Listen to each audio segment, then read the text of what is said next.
It's the most incredible feeling to be here. This is live. Live. Wild Earth takes you on daily intimate experiences in nature live. This is a very, very different adventure, charged with emotion. Join expert guides as they search for Africa's most iconic animals. How awesome is this? She's coming right past our vehicle. Take a closer look here. Oh, careful. Oh, no. Ask your host questions and have them answered in real time.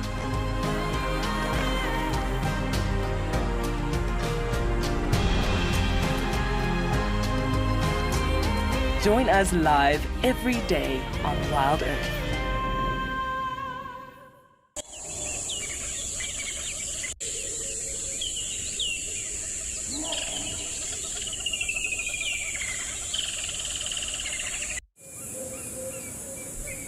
This program features live coverage of an African safari and may include animal kills and carcasses.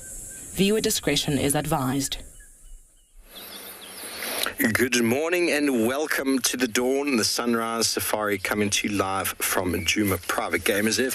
My name is Steve and welcome on board your live African safari.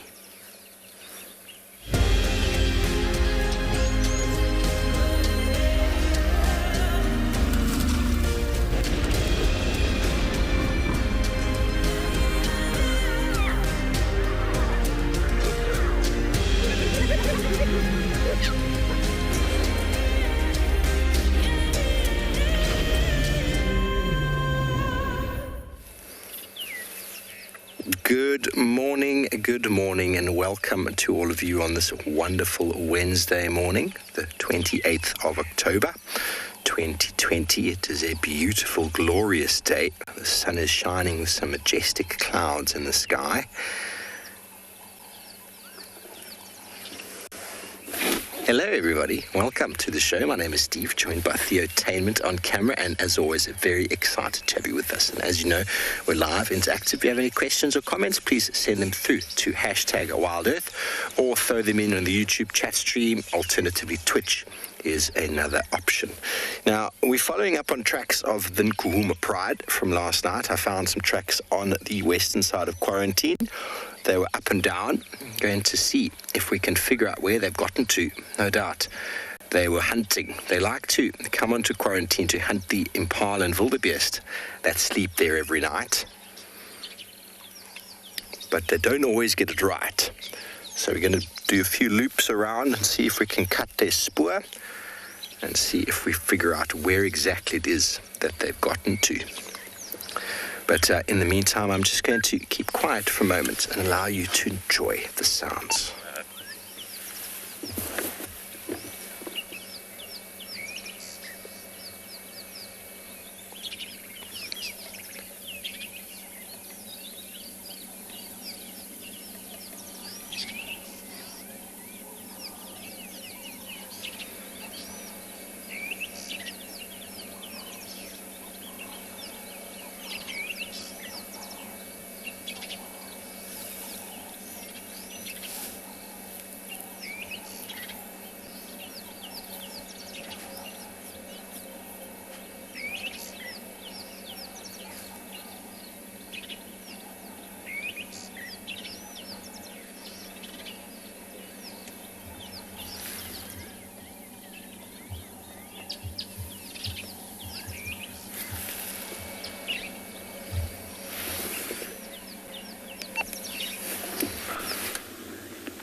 Good morning, everybody, and a warm welcome to and Beyond Pinner Private Game Reserve, where this morning we've come up to look for a pride of lions that were left tucked away in quite a thick area, and we've come out into the open, onto the airstrip, and we've found a couple of white rhino. We're struggling to tell just how many there are, but we've parked quite a distance away from them just to not disturb their morning snooze, and you can see a couple ears twitching around just listening to their surroundings.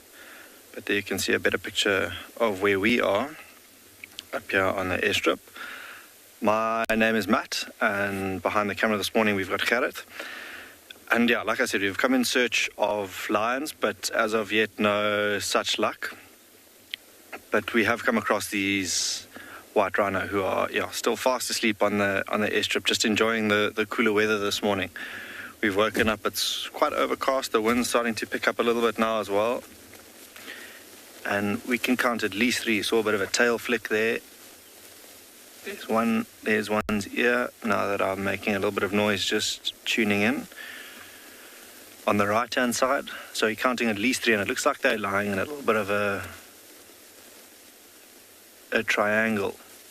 There's one at the back with its tail curled up. There are a couple of birds on their backs, and I'll have to have a look now through my binoculars just to see what birds those are.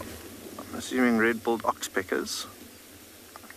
But the other day, interestingly enough, where was I driving? I was driving, I think, in the very far western part of the reserve, and there were a couple of Indian miners, strangely, on the backs of one of the rhinos.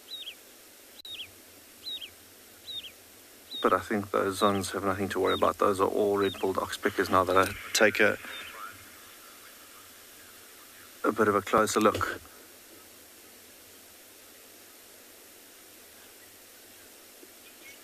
I'm going to maybe leave the 3 of them in peace and see if we can't find those lions this morning while it's still cool.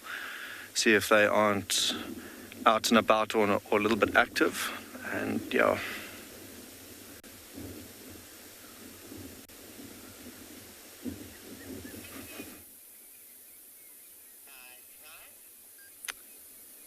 So, looking at red-billed oxpeckers early morning, usually come out from where they are nesting, and then they move towards animals nearby. And this morning we have a lioness with her 2 cubs up on a termite mountain. You can see they look quite fixated on something. Not too worried. You can see their heads turning.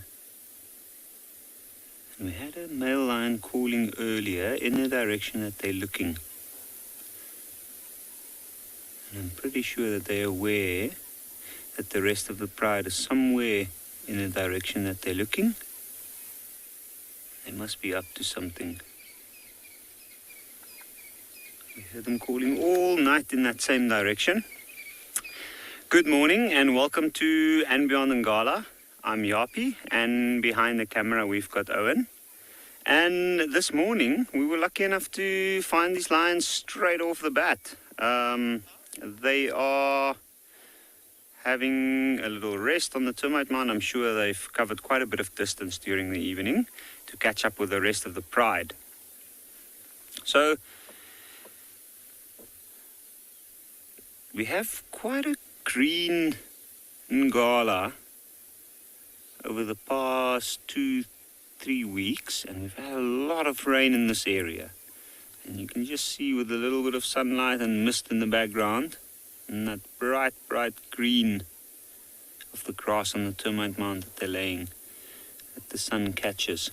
So with this rain that we got, you can see the little one starting to get bored.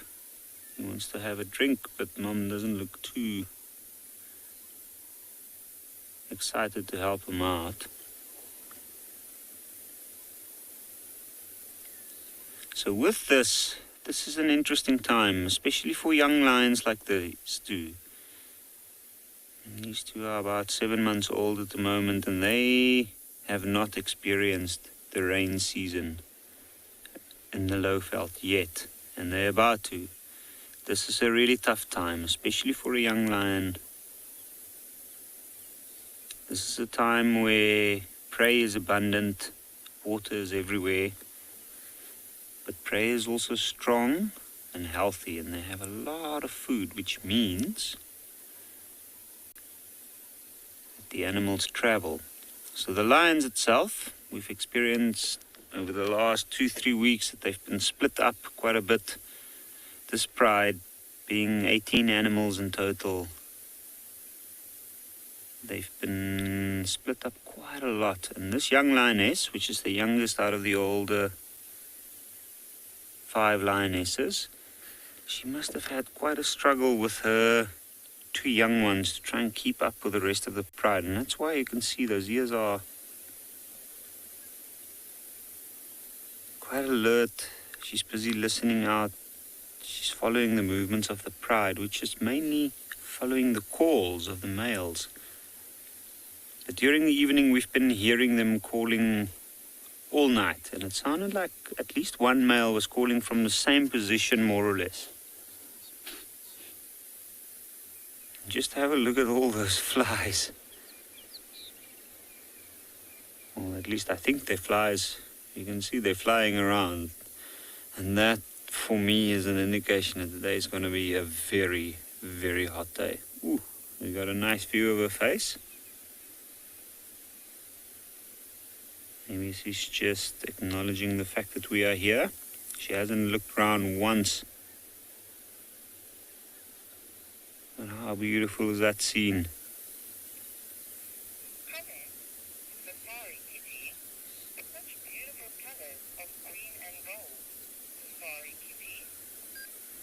Safari kitty, what a beautiful display of colors. I agree with you. Green and gold.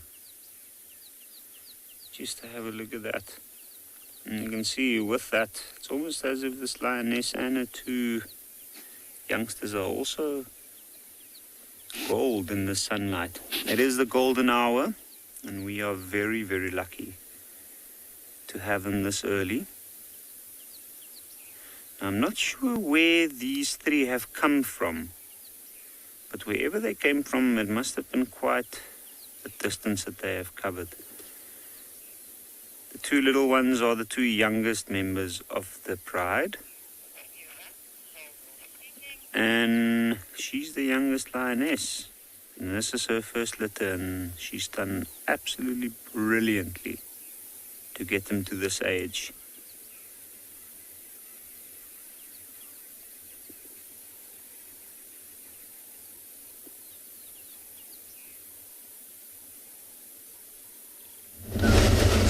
Great to see when a female is successful and has managed to raise her cubs to an age where, well, they can start to kind of take care of themselves a little bit. So very, very, very true. And I agree with you. It's such a nice night in the morning to get out to the golden light. Green read and starting to come through. My name is Tristan. On camera, I've got Morgan this morning. We are on the trail of what I suspect is Tandy at the moment. She picked up her tracks and she's moving up the elephants. See if the tracks are there. Yes, I'm sorry. Yes. I disturbed you. I'm so sorry. We'll forgive each other at some point. There we go. Back to feeding. So we picked up her tracks and she's kind of moving back to where she's been seen a lot lately, which is inside Torchwood. So we were just trying to see kind of where they've gone. I lost them on one of the hard sections of the road. So I know that she'll pop out somewhere here. I just got to try and find it again. But a welcome surprise is some Ellies. Always nice to come across these guys. There's been quite a few of them around in the last few days. There was a bit of an absence of them just after the rains. But since it started to dry out a little bit again, we've started to see them coming through more and more. And like I said, it's a pleasant thing to have elephants around. There's just something about sitting with elephants at this time of the day, particularly where it's still and quiet. The sun hasn't quite gotten high yet. It's not hot. There's lots of birds calling. It's just very, very, very peaceful when being with them at this time of the day.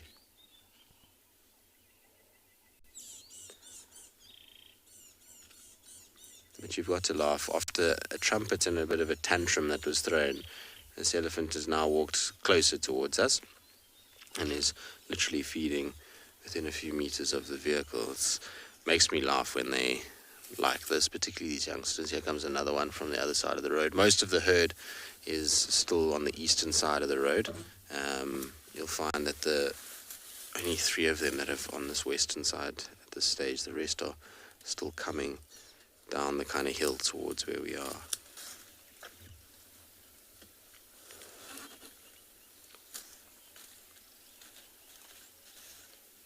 Oh, a little itchy tummy. But you'll see that at the moment feeding is pretty much what they're going to be doing. It's still cool enough to be out in more open areas, and so they're going to make use of that and kind of feed their way slowly towards the riverine or dry riverbed areas. That's where they find a lot more shade than what they have up here. And they know it's going to be a hot day today. I mean, we can see there's no clouds in the sky, really. And the weather forecast is saying that it's going to be very, very warm today. And so I expect that these guys will know that. And so they slowly just kind of start on this, and then they move down slope towards the drainage sections. We've now got one coming straight down the road. Lots of young bulls, funny enough, in this herd. I've seen quite a number of them already, but this one has got the elephant swagger as he bounds down the road. I absolutely love when they do this, when they kind of got that head going from side to side and they bounce their way along.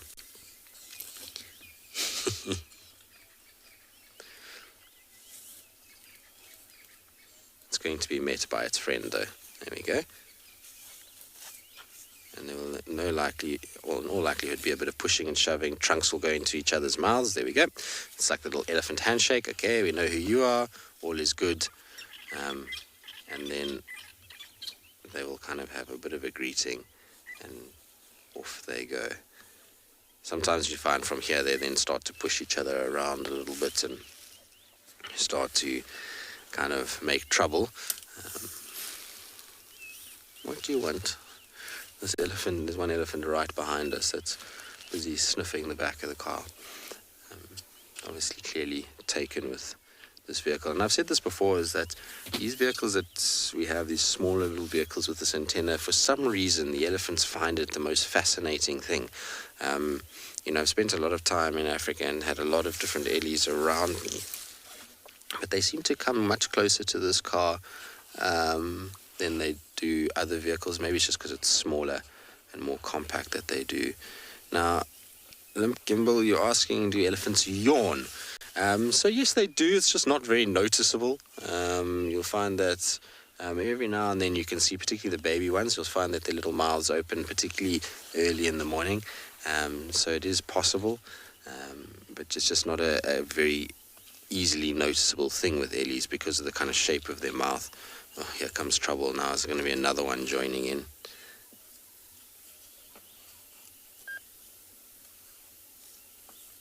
Can you hear the tusks clashing together?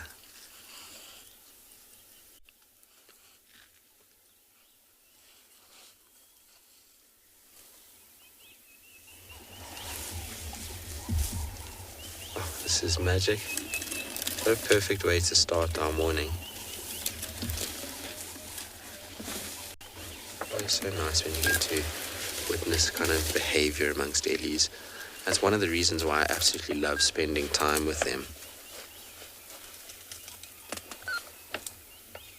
Look at that.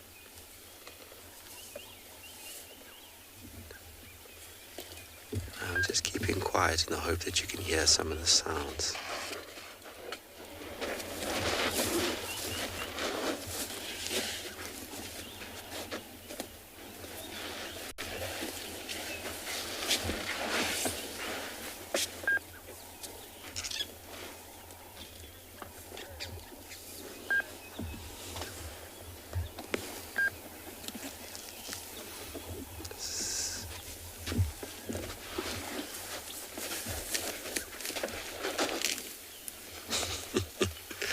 He's going to laugh when there's more than two of them involved in these play fights because they're not sure who wants to push who. So you often get a situation where two gang up on one, which is what's happening at this stage. But fascinating to watch. And it's like I was saying with ellies, is the more time you spend with them, the more you get to watch these kind of complicated social interactions that you see here. If you just kind of stop and go, you're not going to get this. You can see how the herd has become that much more relaxed with us just sitting here for a while. The more we've sat here, the more they've kind of come around us, the more that they've chosen to make their way closer rather than us trying to kind of go into their space. Initially, when we arrived, you could hear we got a trumpeted at, which is a vociferous young male that's just, doing his thing. But as you kind of sit for longer, they start to really come part of the group. Melanie, I agree. Ellies do always make you laugh. It's make me laugh too, I suppose. They are always full of antics, particularly the little ones and the young males. I find the babies the funniest. They typically get up to all kinds of mischief and fall and are generally just super cute. So I always enjoy Ellies, particularly when they're like this, when they're playful, right out in the open. All right, well, we'll enjoy our Ellies for a while longer. It also gives us a chance to listen for any alarm calls, given we were following tracks.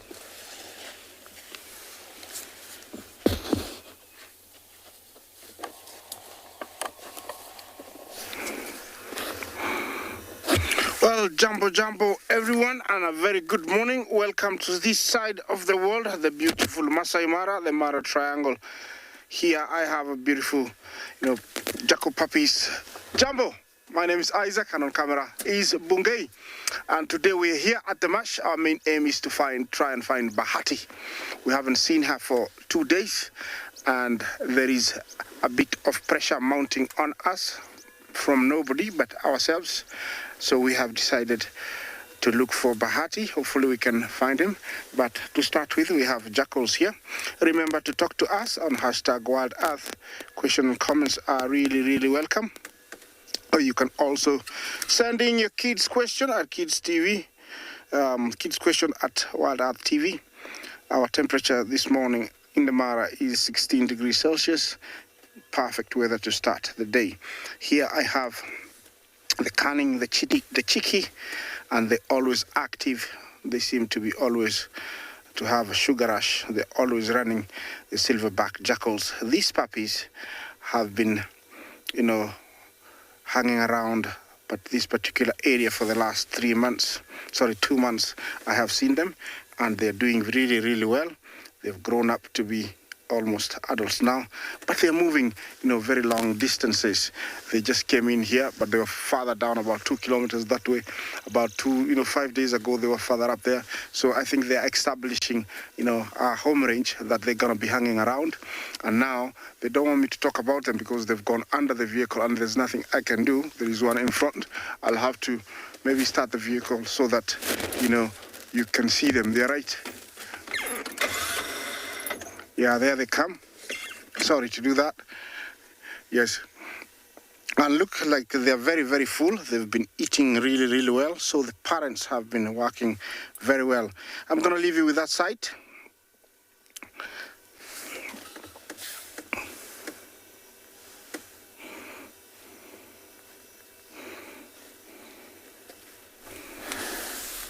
Good morning and welcome to the Masai Mara here, where we have very cold morning. My name is Tim, and behind camera we have Big James. Very chilly weather today. I'm trying to look for cats, and when it's this chilly, you don't actually get to see them because they'll also be hiding, trying to get some warmth. Now, over on the edge of the Ololo escarpment, I can see some zebras, lots of zebras actually, and wolves maybe over in the distance. It's about 16 degrees Celsius and about 61 degrees Fahrenheit, making it a little bit difficult to spot cats. But I'll see what else I can find. At this time also, they can also take an advantage to go out and hunt. So probably maybe might find them walking on the road or maybe snuggling up somewhere. So just be driving slowly to see what I'll find.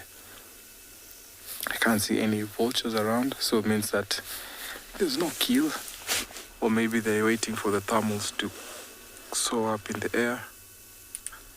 Elephants have not yet started coming down to the marshes. You can see the grass has been wiped out here. The big herds of wildebeest and zebra came and walked through here.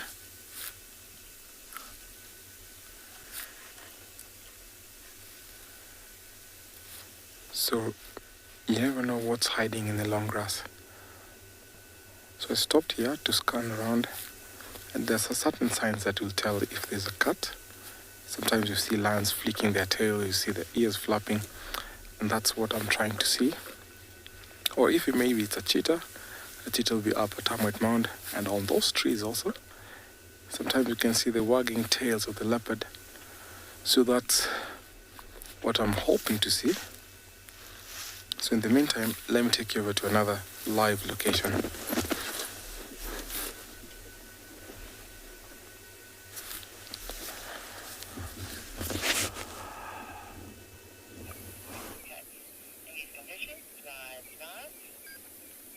Talking about difficult to spot cats in this condition.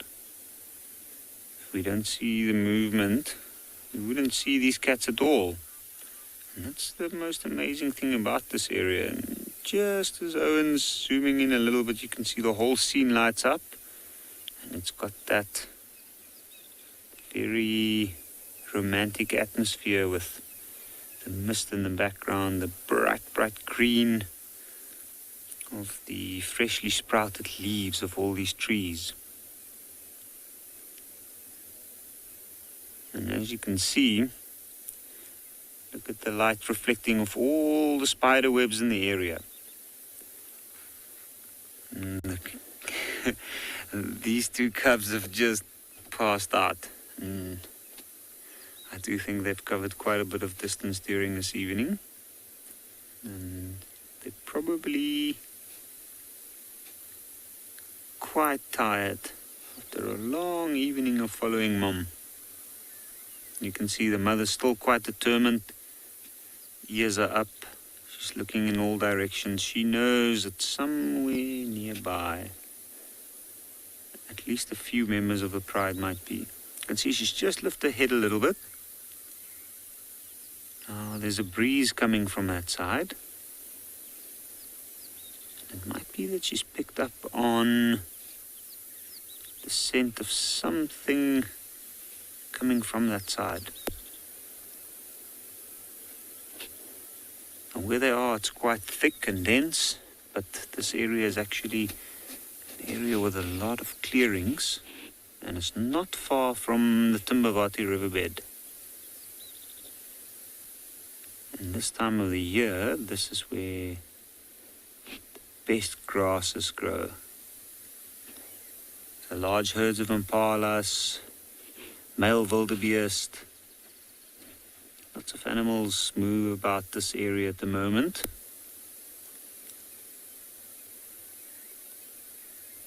And I think that's what the rest of the lions have been doing in this area. They've probably been looking for large game to hunt.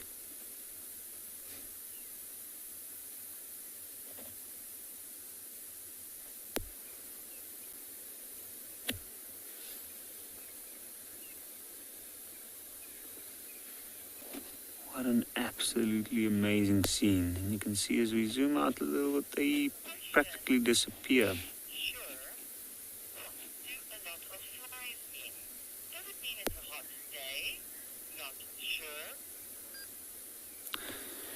Not sure, good question. What does a lot of flies mean? Is it a hot day? I think so. Whenever it's a very, very hot day, the flies are around, and you can see they're already going in small little circles in front of these lions. And to me personally, it is definitely an indication that it's going to be an extremely hot day. At the moment, it's still quite cool. We in the shade, because we're closer to the large riverbed, there's a lot more taller trees, and they have better access to water in this part. But as the day drags on, it will definitely heat up. And also when it's humid, when it's hot, flies breed more. We tend to see a lot of them, especially closer to the riverbeds. There's also a lot of large game, elephant, rhinoceros, and all the antelopes, nearby that drop their dung in this area. Now the dung, I know it's something that you don't necessarily see, but it is something that attracts a lot of life on a small scale. Dung beetles and flies. The flies breed in the dung, a lot of them. And that's why this is the time of the year for insects, for sure, if anything else. Now, at the moment they don't show any signs, but in about an hour's time I'm pretty sure we'll see these 3 lions with the ears flicking, tails flicking. The flies will probably seriously start to bug them.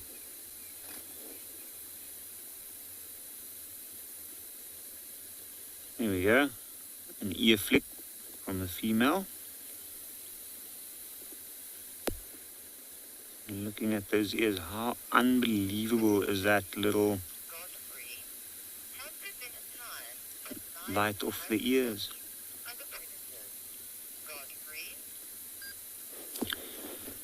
Godfrey, that's a very good question. Lions in this particular ecosystem, or at least in the African bush, the lion is a top predator. And they do on occasions eat other predators. In fact, some lions reach a point where they are so aggressive that they might even kill and eat other lions, which have been recorded.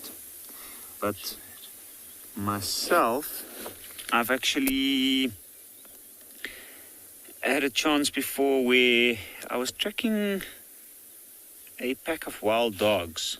And I know that in this particular area, wild dogs' mortality rate, a lot of people attribute to the effect that lions have on them. And I've had it before where we were tracking wild dogs and we followed the tracks in off the road, and the next thing we picked up on the tracks of 2 lions. And all I found was the back leg of a wild dog. And the rest of it was completely consumed. So on occasions they do, but it's not necessarily the norm. I guess it depends on the cat itself.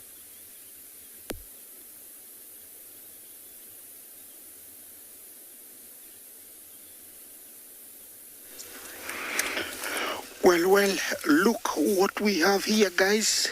A very beautiful female serval cat. Remember, this is one of our rarest cats. They are around the Mara, but very, very rarely seen.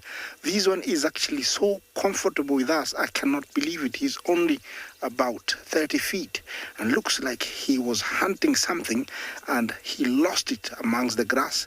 And now he's using his high, sense of smell and hearing to try and relocate it. The twitching of the tail tells him, he's very excited. She's very excited, and I'm hoping, we can get to see her hunt.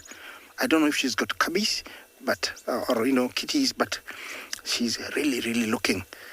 I don't know what it was, either a mouse or maybe a frog or a snake, but it's still looking. It's not concerned about me at all.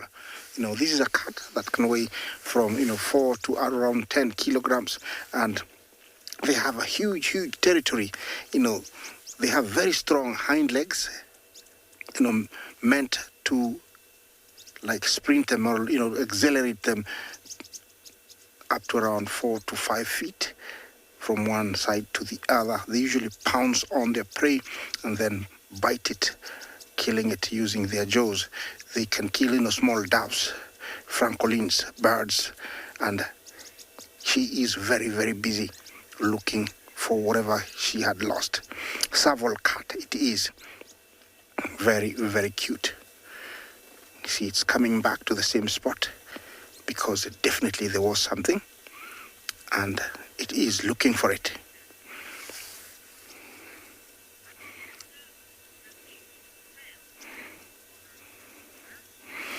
Al Ramo, why do they have, short tails? It is their nature. This is a cat that doesn't use speed, so it doesn't need a long tail like the cheetah or the lion or the leopard to try and help it balance. Here they pounce, so the tail could be a hindrance. For them, they just pounce on the prey, and so they don't need a long tail. I would say that is the main reason they don't need a long tail. It will be a hindrance because they are meant to pounce on their prey. Alarmo, I think, that is what I can tell you. She's very, very busy. Look at her. I'm actually amazed of how comfortable she is with us. Her senses are very, very good. Those ears are able to pinpoint a mouse or a small bird that's on the ground within, range of about 5 feet, and they can jump. I hope we get to see that. Look at this. I cannot believe this. Very, very comfortable. Not shy at all. I think it's my first ever serval cat to see it do this. Unlike the cheetah has got very long tail and it's got spots all over. This one has got streaks. You can see the streaks behind the neck. Also at the ears, it's got a white spot. Yeah. If you look at it from this side, you'd think it's an owl. If you look from behind, you'd think something looking at you. And also, it is very small. It doesn't have the black tear stains like a cheetah. So it does look like a miniature cheetah, but it's not. There's a few things that are very, very different. They are very territorial, and they are to be found. Did you find it? I don't think so. Or maybe.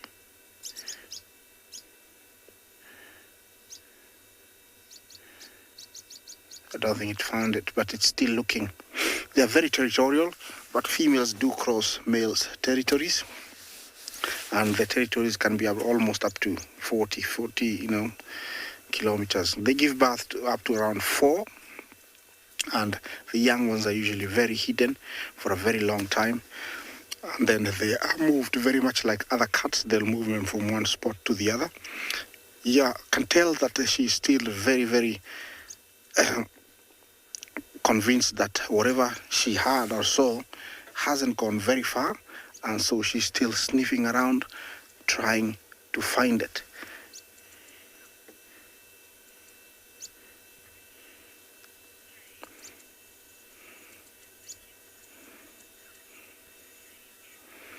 Is that KF Jumbo? What is the kill rate of a serval? Well, it's much higher. I would give it around 70%. So it's much higher than cheetah, than lion. Leopard is almost 80, 90. Wild dog is very high, hyena is very high, but serval cat, I would give it about 70%. It will kill its prey. They are very successful in their hunts. They are able sometimes even to, like leap high and swat birds that are flying really low, but that is not their full technique. Their technique is to leap. High jumpers, they will leap long leaps to make a kill in the grass.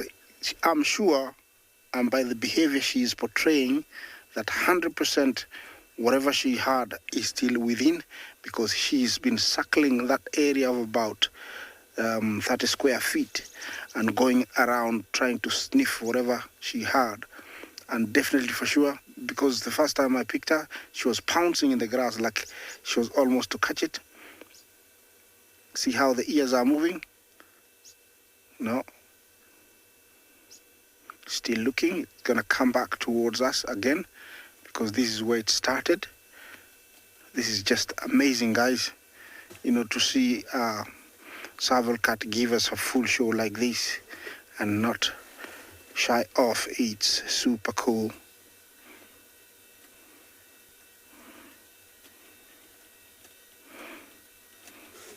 Karen Jumbo, thank you for your comment. They are incredible markings. They are indeed slightly different than a cheetah. Is she gonna come onto the road to see her full body? Yes, I think she has given up on that hunt. And now, see her hind legs, how muscular and thick they are. They are meant, to accelerate them and, so that they can pounce on something. Very long legs. This is a cat that people have tried to domesticate, but it's very, very aggressive. I've never been close to one, but yeah, it's a beautiful one. Look at that. It's given us a full show. Thank you very much, madam. Now it's off. Trying to go find something else. That was a failed one. I think it's one of those failed ones, so it's still got 60 to go. So, hello. We have them here in the Mara. There are so many, but the long grass, really, disguises them, so you can never see them. Do you hear it?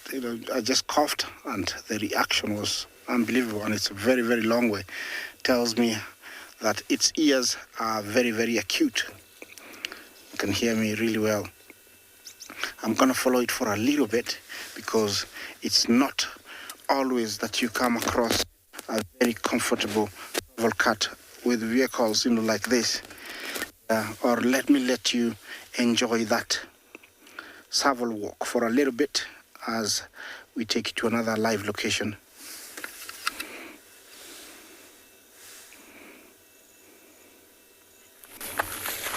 Welcome back to Joom, everybody. Well, I had some really relaxed serval when I was up in the Mara. Very, very special. But we're trying to find the lions that don't seem to have come out of the block that they're in, so we're going to go back there again. But what have we got over here? Very classic sort of indication of hyenas lying down. Here's the two front feet of a hyena, and the body was here. And two more feet over here.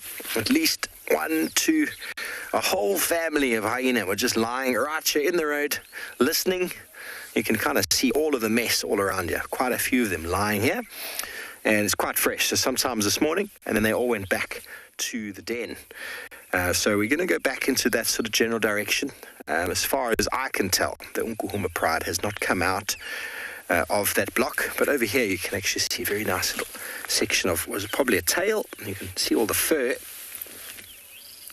And you see all the little fur stripes in the sand there. I love these little tracks. Morning, and this hyenas, after a long night of moving around, you'll often find them just sitting in the road listening for whatever sounds there might be out there. And they're also thinking to themselves, the lion's over there, we're just going to wait here until they leave. There are tracks of a male lion heading south, so we're going to go back in that direction. Oh, thanks everybody. It is my birthday. I do appreciate all the well wishes. So let's see if we can find some lions. Theo? Let's get back on. Okay, I'm going to do one more loop, and then I'm going to go back to the block where we left the lions, and I'm going to do a little bit of a walk in there. See if we can find them. Yes, you heard what I said. Just see if they haven't snuck out somehow. Otherwise, they are exactly where I think they are, which means not very far from yesterday, which they probably caught something. But they do sometimes have the tendency to sneak out of these blocks and walk on a very hard patch, and then you miss the tracks. Don't like to miss tracks, but it happens. It happens. Tristan is working on some leopard tracks in the east. All the other guys have gone north and east, so Theo and myself are going to find these lions. That is the mission. Is that all right with all of you? I hope so. I know it sounds like looking for lions, but I want some action on my birthday with Unkuhuma Pride. And that's that. Okay, well, around the corner we go, back towards the Bushbrae site, and see if we can find the lions maybe snacking on a wildebeest.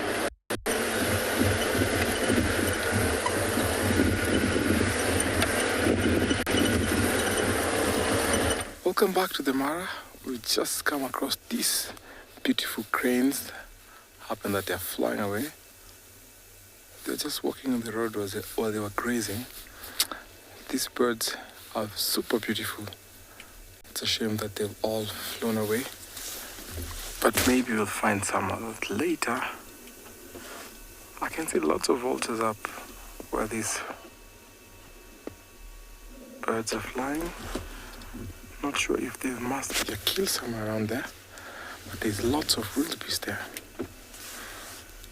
Seems like they're all grazing, peaceful and quiet. There's some zebras around them, and actually I can see some hyenas. So that might mean that there should be a kill somewhere around there. All the vultures now have left, and some of the wildebeest actually heading towards our right of the screen. It's a very quiet morning this morning. There's lots of zebras as well. The last 2 days they've not been moving around quite much. We've seen them just grazing in these plains. So if there was a mass movement, then we always see them walking in very big number and in a single file. But seems like all this now have settled and they're enjoying the grass around these plains.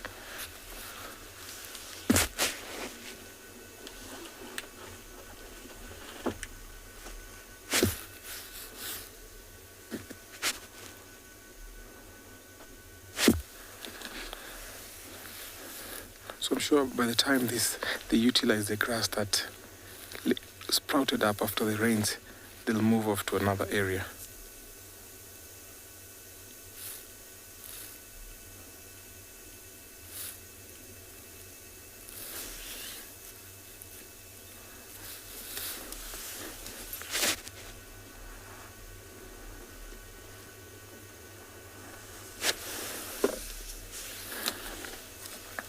But the big herds have really moved down to the border side where we border Serengeti.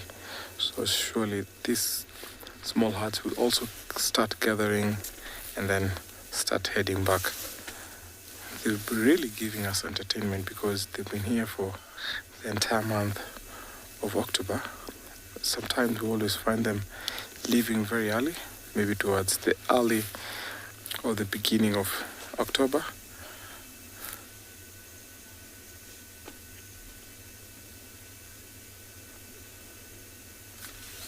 Karen, thank you for your message and question. So the Maasai Triangle, the Mara Triangle, is actually in a shape like a triangle, where you find that it's bisected by the Mara River, and then towards the west, there's the Olololo Escarpment. So in the entire Mara region or Mara ecosystem, you find that when Olololo Escarpment is to the right, so it really bisects that inner shape of the triangle, bordering Tanzania, and then bisecting that on the Mara River. So it forms something like a triangle. I'm just trying to get you a map. I have a map over here where we can actually see very well.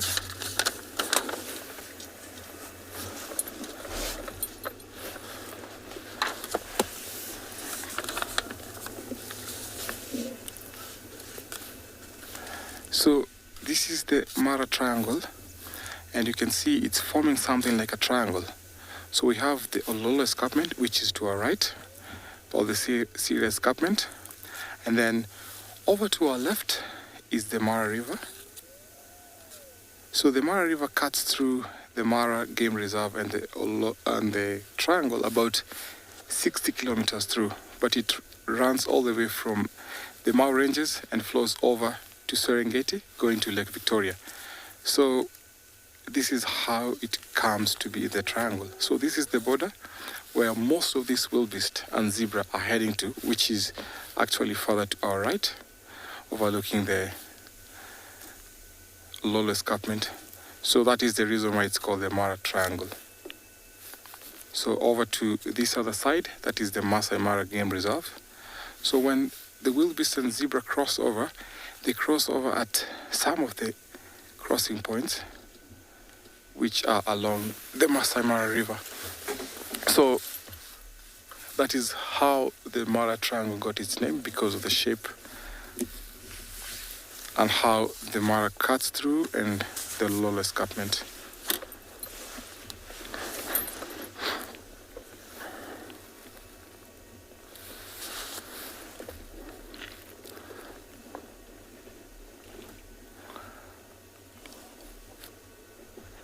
So now that it's still quiet and they're enjoying the grass,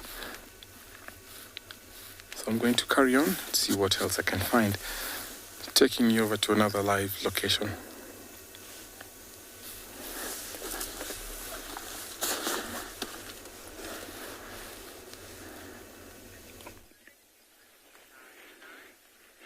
Good morning and welcome to Tswalo Kalahari. Another beautiful morning here with the temperatures about 22 degrees. This morning we were very fortunate to be woken about the lion roar towards the corona back in the background there. My name is OBAKENG, and behind the camera we've got Dave. Plan for this morning would be obviously to follow and try find those lions that woke us with the mighty roar of Africa. So let's pursue them and see if we can find any evidence like tracks or so to see how far they've gone or where they've gone. It would be a nice follow-up from the segments of yesterday with the cubs and so on.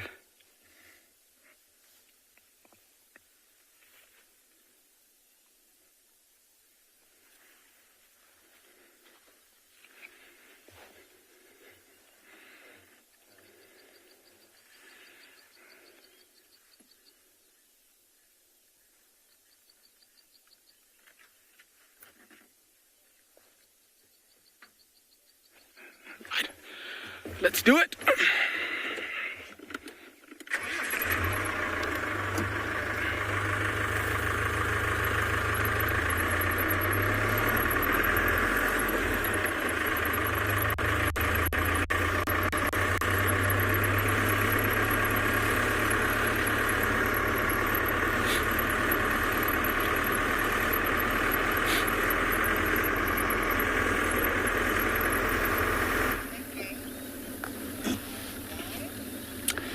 So we've left those three lions, and they are still very relaxed on that termite mound.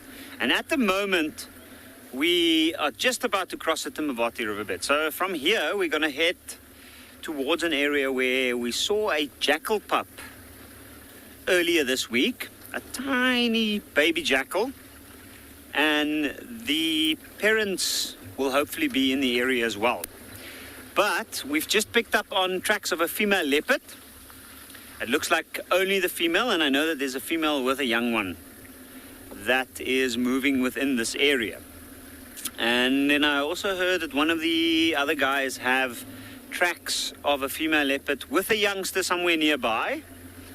And apparently they had a drag mark as well. So while they're busy tracking those signs, we will continue along towards where the jackal pup were. Now, what a beautiful sight of the Timbavati as we're crossing it.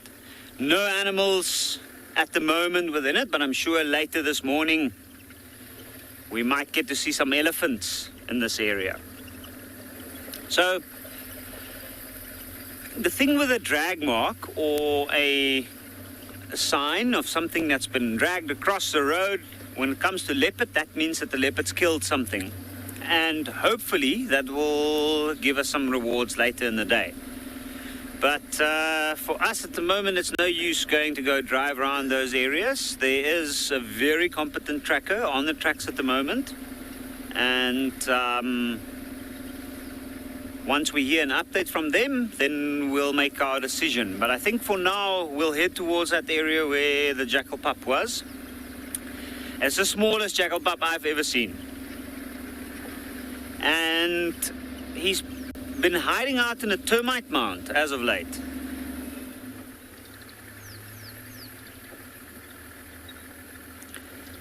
Now this particular area that we are is quite a busy area. It's a little bit of riverine forest.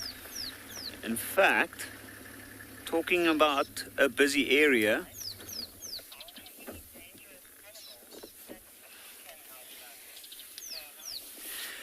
Starlight, are there any dangerous animals that we can outrun? Well, that's a good question. I personally think the only animal out here we can outrun over a short distance is the tortoise, the leopard tortoise. Other than that, I don't think so. I'm going to have to think about that one, but I don't think there's anything we can outrun. I actually just stopped here because there is a rattling cesticula calling in this area, a small little bird. And like I was saying earlier, this is a brilliant spot. It's a riverine forest around this area, and it's very, very busy. Even though we don't see any animals here at the moment, there's a lot of signs of animals. I can see signs of buffalo bulls, some tracks on the ground. I can see some dung on the ground, and then it's a very, very dense area. So elephants, and also, of course, the leopard. This is the area that the leopard prefers. It's nice and dense. There's open areas in between, and that's where the impala is moving.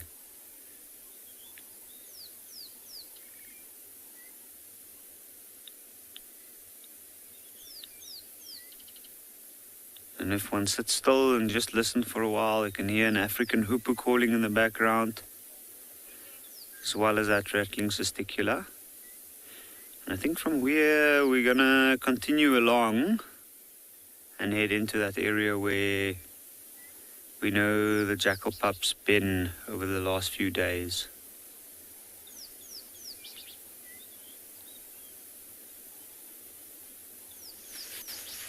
Well, welcome back, everyone. We've managed to catch up with tracks. Well, not lions themselves, but a whole pride of lion. I don't know where you are there, but here's one of the cubs.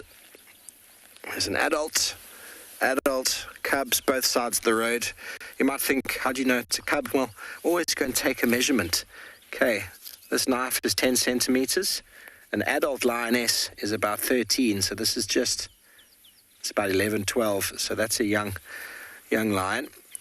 The cubs aren't that small anymore. Their feet are actually very big, lots of boys, whereas the lioness is over here, is much bigger, and that is definitely closer to 13.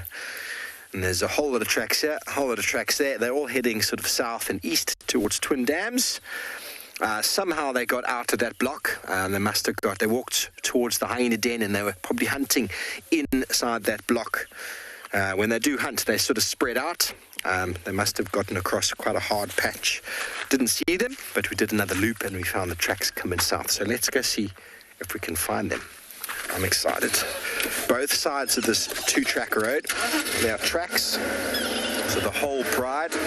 Once they hunt, they sort of spread out and then they come back together into like a nice line, and they walk, and then they stop, they hunt, back into a line. And the cubs at this stage aren't getting involved. They might, the two older boys, a little bit, but they're not really that proficient or that good at it at the moment. So they just stand back and wait. These are super fresh though. They got a little shininess to them on the ground. And they like to follow the roads when they do move like this, much quieter. They can walk in silence, and then if they hear anything, they can go into the bush and track it down. So we're going to carry on with these tracks. They're heading straight towards Twin Dams and our southern boundary. Let's hope they haven't crossed out.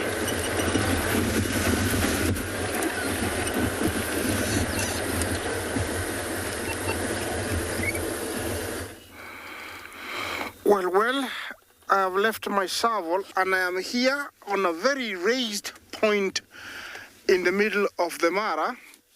I love this spot because the view is equivalent to none. Remember, in the Masai Mara, we are at around 5,700 to 6,000 feet above sea level and only about 150 kilometers south of the equator. So the temperatures here can change within, an hour or so. But at the moment, it is just lovely. We started at 16 and I think it has dropped to around 15 where I am. It's quite cool. I'm looking eastwards and the sun is hiding somewhere a long way there. That is the view I get. You can say that there is nothing down there, but believe me, all the critters we show you are here. And I'm looking for Bahati this morning. He's around somewhere. So I came here so I could use my binoculars to see if I could locate them somewhere down there, but I'm sure I will see something. Remember to talk to us, #WildEarth. Questions and comments are very, very welcome. The forest you see a long way down there, that is where the Mara River is, where all the hippos and crocodiles are. It is also the river that separates between the Mara Triangle and the Greater Mara on the other side. Yes, those hills a long way up there, very faint if you see them. Those are in Tanzania, a place called Koka or Nyamalumpwa. There is a story about how they were named. Is that long time before this was demarcated, tribes were fighting. There was a very fierce tribe called the Kalenjin. They went to Tanzania and came through those hills, and they came with a lot of cattle that they had stolen, and so it was named after them, Nyamalumpwa, where they came with all the cows. And those are the boundary between Kenya and Tanzania. Also, we see over there behind those ridges is the Mara River, where it turns around and heads back to the Serengeti. Looks very empty here. I have used my binoculars, and it looks like I might have to move on and continue that way. See if I can find the migrating herds. They were somewhere down here yesterday. I don't see any, but it has been a trend for them to back off every day in the evening, and then in the evening make a step towards, where we are. So I think the best thing for me to do right now is to continue on that way a little bit and then take a loop back to this forested area here, see if I can find Bahati. It's been almost a day and a half without seeing him, and I would like to find out, what's going on in his life, his early months being out here in the wild as a lion, what's happening. I think that is my aim this morning, and hopefully you can send me all those good vibes so that we can find him. But this area is rather empty. This is how sometimes a game drive starts. Very quiet, and then all of a sudden, boom, there is something very exciting, and you just can't predict what will happen in the next minute out here in the bush. You can be driving, and then round the corner there is something that you've been looking for months. And that is very, very fulfilling for all the guides. When you're here, sometimes there's nobody else to tell you where there's something, but they will show up. This is our main track that takes you from, Olololo to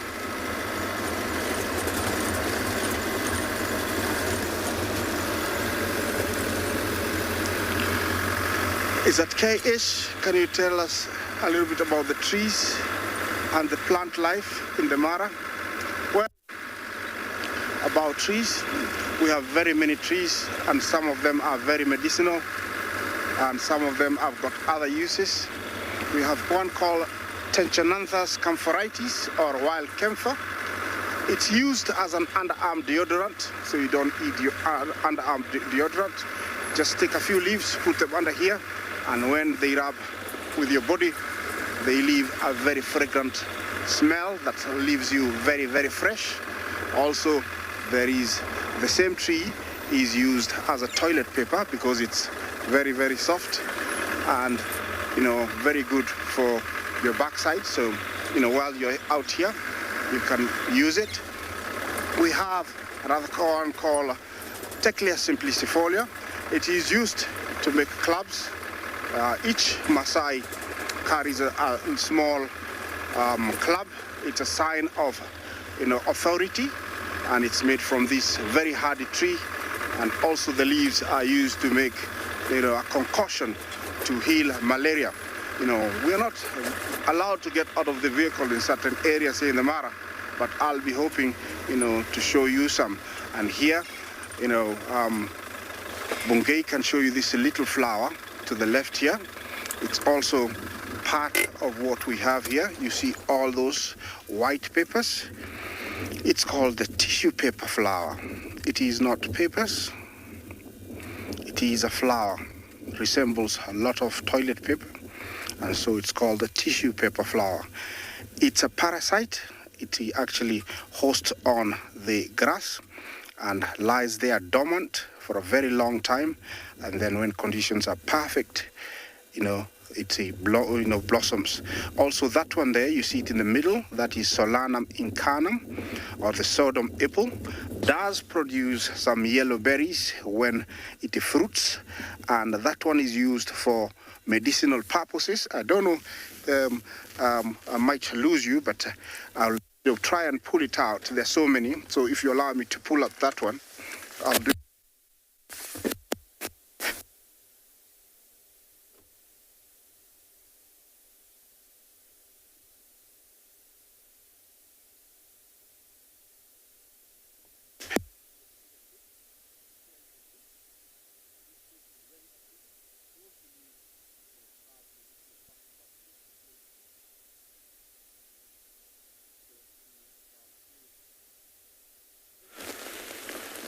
Welcome back, everybody, to and beyond Pinda, where we've struck gold. We in fact drove past this area a little bit earlier on, and I laughed because there was nothing there earlier. But judging by the full bellies of these three cheetah, in particular, you can have a look at the one on the left hand side.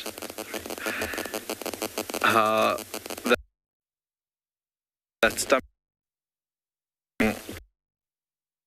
just something first thing this morning, like we said we would, or like we said she would last night, and maybe something like a small nyala in the thicker areas behind them. And once they've finished that, they will walk away from it, just because it's going to attract the unwanted attention of potential threats to her, be it leopard or hyena that might still be out and about in this cooler weather. But something spooked Mom. Her and that youngster just next door were busy grooming one another. They might have had blood and bits of meat on their face, busy grooming that, and she must have heard something that got her up like that, because she stood up quite quickly, and the youngster next door did as well. But it's actually quite a relief to see all three of them with such full bellies. It had been a number, I think at least about 4 or 5, close to, had gone without a meal. So that will definitely put them in good stead for the next couple of days. All three of them panting quite heavily. And amazing to see those little pot-bellied cheetah now, the youngsters. Mom, if she did catch something, I'm not too sure what it was, but would have catching her breath, while the youngsters would have started tucking into that. And they'll actually gorge themselves, eat as much as they can, as quickly as they can, just because the alarm calls from other animals, be it nyala, monkeys, might attract things like hyenas or leopards to her. So they'll eat as much as they can, as quickly as they can, and then once that's finished, they'll head out into the open to rest. Those being a bit more of an overcast, cloudy day, a lot cooler this morning, they'll lie out in the open where they can see things coming from afar, because I definitely don't think they'll be able to reach those top speeds with bellies as full as they are. You'll see the odd of the tail. I think we'll stick around here and see what the three of them get up to if they move away a little bit further from here, because I doubt what they killed is very far away.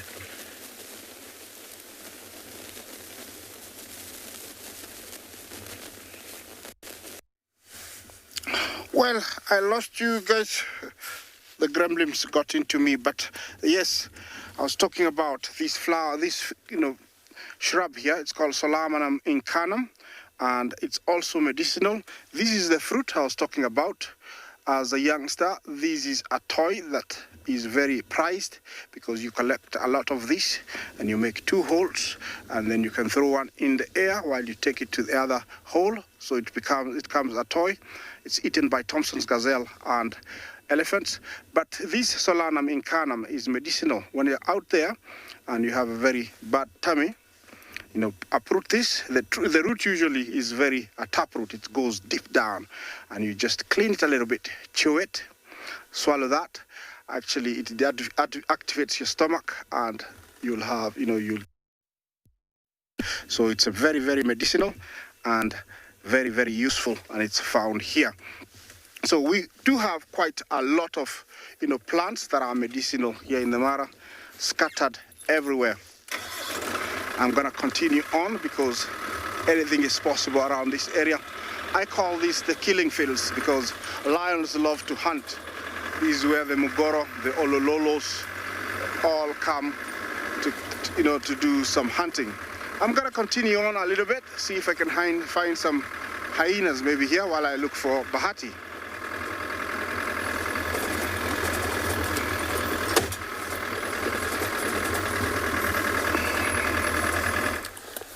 So welcome back to this other side of the Mara where you come across this small elephant herd and they're walking slowly. You can see to the left where they're coming from is actually the Lolo escarpment, and this is a daily routine that they always perform, walking from the escarpment down to the marsh as they're grazing slowly. And then later on in the afternoon or evening, they'll start heading back. So right now they've stopped to graze. You can see these calves are actually enjoying the grass, but that tiny one still doesn't have the coordination of the trunk. So it's actually watching as the other ones are feeding. Normally they get the good coordination when they're about 2 to about 3 years old.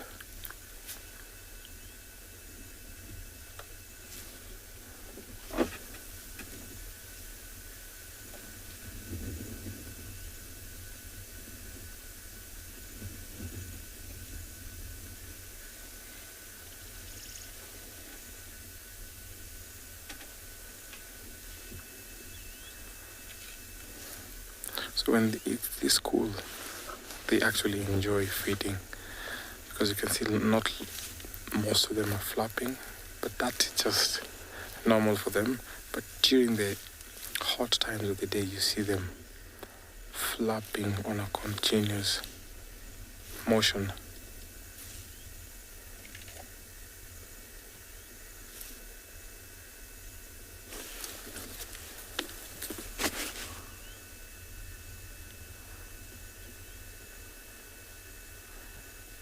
That tiny one has a bone in its mouth.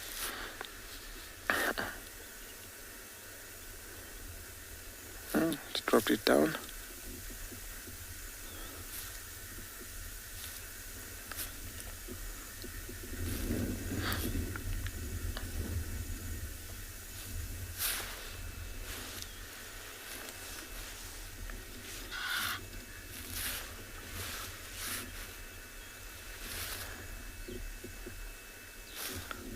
You can see that's the matriarch. You only tell sometimes by the size. Look at her size. These are the ones that always call the shots. You can see she's walking towards us, and slowly the rest have just changed direction. And as soon as she starts crossing the road, you'll see them slowly following her. So there's a communication going through that, it's time to move, it's time to feed. Stop and rest.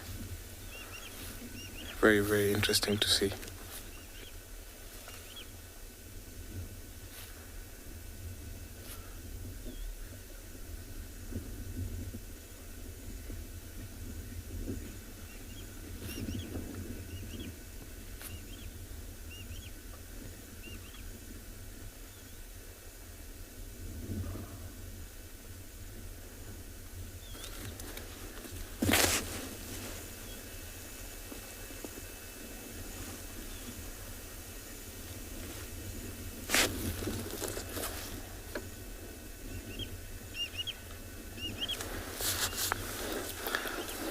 Karen, thank you for your question. From a very little age, those tiny elephants can actually trumpet. Even from the very beginning, maybe about 2-3 months, you can hear them trumpet, but it's not as loud. You know, when they're so playful, you hear them sometimes trumpeting because they learn from watching the rest of the teenagers, because they always like trumpeting when they're play fighting, which is evident when they're still young. So even that little one can at least trumpet, but not as loud like the adults. Look at her size.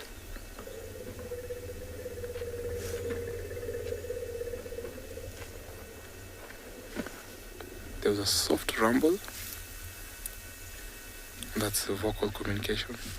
Look at how those two are just putting that little one in the middle, in the center there, trying to guard her. So the entire family unit always protects the tiny calves.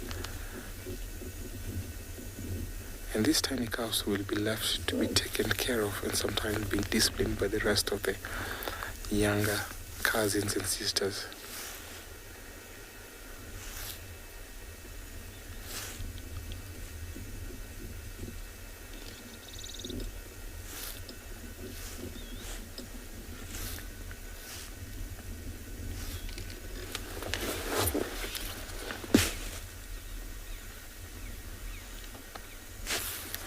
That's a teenage bull, and I'm sure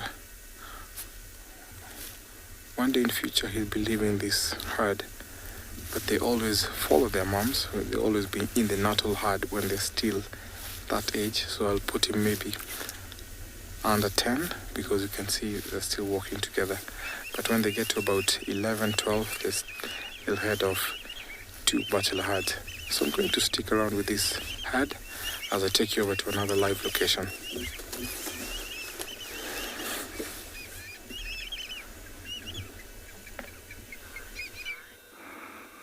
Well, from, elephants to another apex predator of the Mara, who is rather tucked in really well. This is the spotted hyena, and we have been looking for the Olololo clan den, and I've come across a few of them lying in the long grass, so I'm suspecting they might have a den here. But this is the spotted hyena, and mainly it's active at night. They live in clans of up to 60.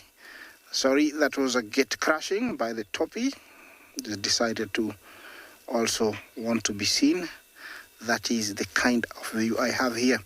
I don't know what's chasing the toppy, but they do have a tendency of just, in the open plains, getting off and out of an area by running at very high speeds. Look at them, how jolly they are. They're very happy. This is an antelope that is rarely hunted because of its speed, and it can hold its speed. You look how it's showing its progress, how fit it is, and how fast it can run. Yeah, looks like it's a break time for them. Toppy, it is. It's one of our large antelopes that we find here. Okay, I'm sure they're happy now that we have made them famous a little bit. And back to our hyena. Hyenas will rest like this in the morning because it is cold and they get cold feet, so they try and lie on their legs to keep them warm. This could be a babysitter. There could be a den somewhere, because when they go out hunting and sometimes they don't find something, they will stay for a little bit longer, so they haven't come back, and this could be a babysitter. There's always one left in the den if they are, cubs, just in case there is a lion, a leopard, or another clan of hyena comes by. I'm sure she's listening to me and wondering, how I found out, they're here. Hyenas live for about, 15 almost to 20 years and can weigh up to 80 kilograms. It's a matriarchal society where the female is the main leader. It's a pity, he's just staying there while I talk about her, but I can't blame her. Maybe she had a very long night. And they, females usually give birth. I always say that, the first few days are very crucial to those young ones because they practice what is called, canism or siblicide, where one siblings try to kill the other one, and so it can get all the attention. It's the only predator that is born with teeth, ready to eat and bite. Also, with the strongest jaw power of up to around 1,200 pressure per square inch PSI, that is very strong. It's almost twice the strength of a lion power. So it's some of the strongest jaw we get here, able to crush bones, to get the marrow, also to eat some of the toughest skins like, hippo and elephant skins when they've been out with all elements. They're very dry, but the hyena can chew them, just like how you eat, chewing gum. So they have very, very strong jaws. Very vicious. One thing I like about hyenas, and I'll always be proud about hyenas, is they're the only predators that give lions a run for their money. They don't care about, lions. They will gang up, up to 20, 30, 40 of them, and they'll take kills of lions. That is one thing that I really like about hyenas. And without them, I think the lions will have it very, very easy. Okay, I think it's time to move on. I hope I can show you another very active hyena maybe later on, but it looks...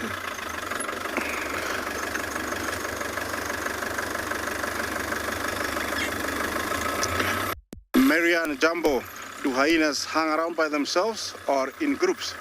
It is both. You will find one. Sometimes, they'll split into small groups. As we call them scouts. And once they pick up something, they might call for backup, they might howl, and everybody will come towards them, so that they can bring down whatever. But also, when they're in one spot, they're in their den, you'll find them in their big clan all together. So it's either you can find them alone or you can find them in big groups. Yeah. Looks like there's a lot of tissue paper here. Well, I'm going to continue on. Let's take you to another live location.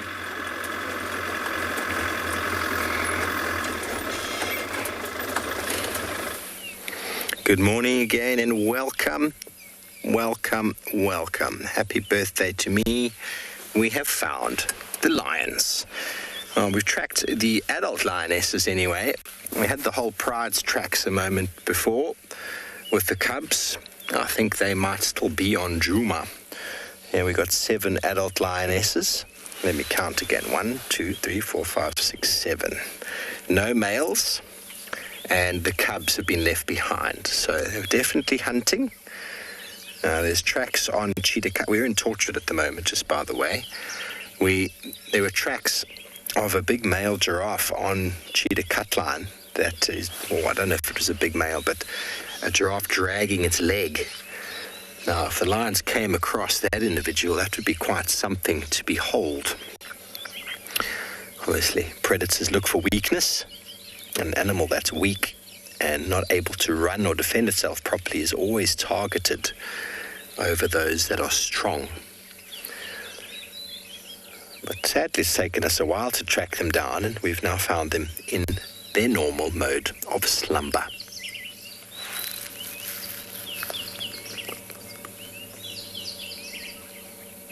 I'm going to try and move around just onto this side here. Got Aubrey coming to join us, so he's going to come in behind.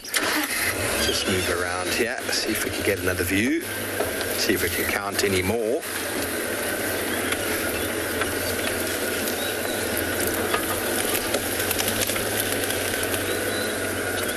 How's that there?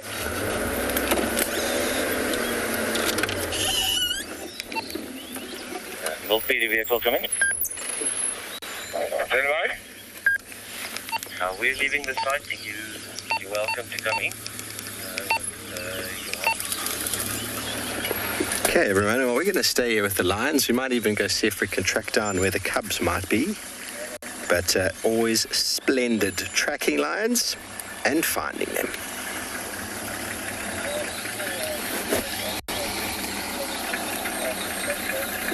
Well, we don't have flat lions, but we do have the best kind of thing to see in the morning, and that is 3 leopards all together. So I'm pretty sure you guys will have guessed who we've got. It's Sabui and the 2 cubs. We've tracked them from Djuma all the way onto Chitwa, and the 3 of them are just meandering their way slowly south. You can see them just disappearing there. We'll just go around and we'll catch them on the other side. It's a bit of a thick block that we're in at the moment, but it opens out fairly quickly on the other side, and their presence was given away by first Impala's alarm calling a little bit, but we couldn't find anything there, and then we just went a little bit further south and a guinea fowl started shouting, and that's always a good indicator of where they are. And so I'm super excited that we've managed to get all 3 of them. These guys have been an absolute treat over the last little bit. So they really have been good to us. So we've got the little male Shasha closest to us, and then Langa is the furthest away, and Mom is kind of in the middle of them. So you'll see that Shasha moving away from us now. Mom will join him shortly, and Langa is sticking right by Mom's side. They'll pop out behind that little thicket. Might just be able to see the tails. There we go. There's the 2 of them there. 3 leopards is just epic in every shape and form. All right, I need to try and kind of follow them here. It's going to be a little bit tricky because there is a lot of fallen over trees from Ellie's that have destroyed this area during the course of the drought, and so we just got to try and kind of get through. But like I say, it does open up quite nicely, and it becomes a little bit easier as we go. Where did you guys go now? Luckily, they're also not moving too fast, so it's easy enough to keep up with them. There we go. They're just in front of us here. You'll see little Langa will come out behind Mom now. She's probably the shyer of the 3. The little male is he's super chilled, and obviously Sabui, we know, is the way that she is. So it's just her that's a little bit kind of shy. She typically likes to stick close to Mom and always walks that little bit further away from the vehicles. There she goes. You can just see her moving through there. Oh, we've been spoilt with these guys lately. Can't believe how much we're seeing of them. It's really, really nice to see her kind of utilizing areas that we're able to traverse, because anytime you can see 3 leopards in a single sighting is a special, special thing. So really been spoiled of late with these guys. Oh, come on, I'm gonna try and get through.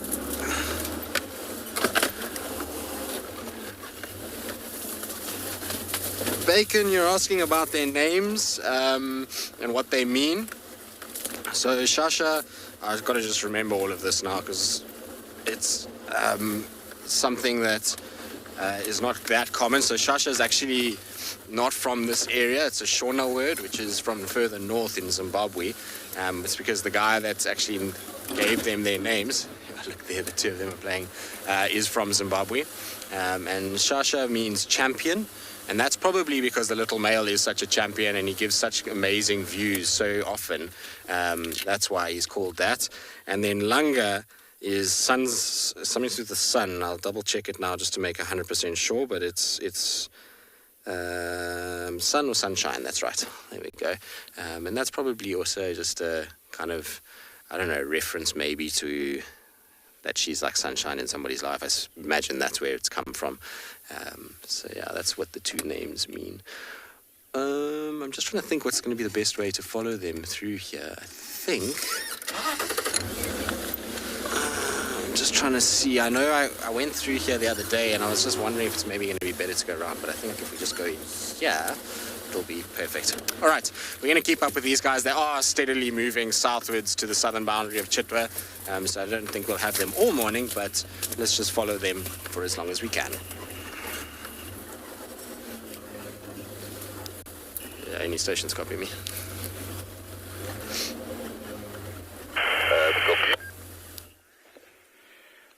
Welcome back. If you look over here, what we've got is male lion trek.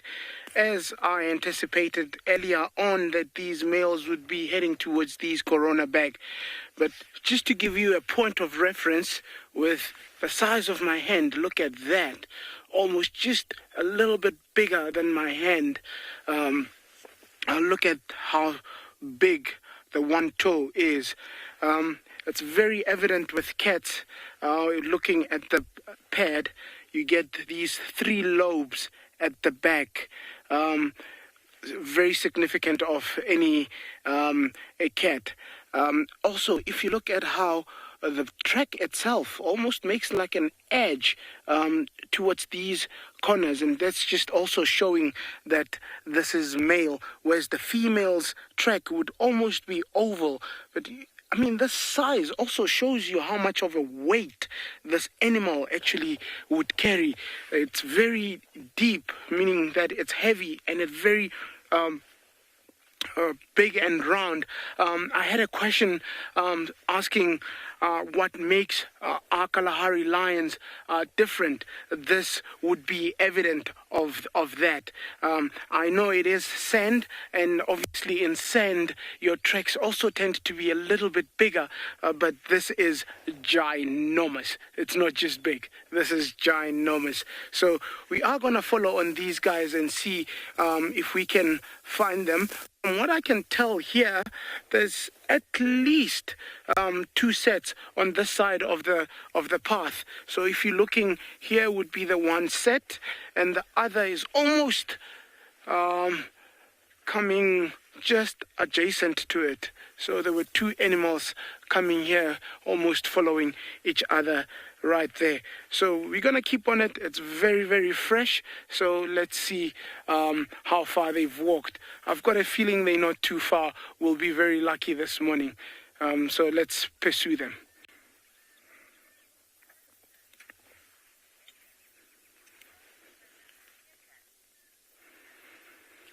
Megan, can we visit the meerkats? We are a little bit far from the barrow systems where we'd usually visit the meerkats, but I'll definitely put that at the back of my head, and we'll definitely make a plan about that. I would suggest that maybe we do that this afternoon, Megan, if that's not too much to ask for you. So stay tuned this afternoon, and we'll definitely head to the meerkats. So, without further ado, let's follow on these tracks while they're still hot.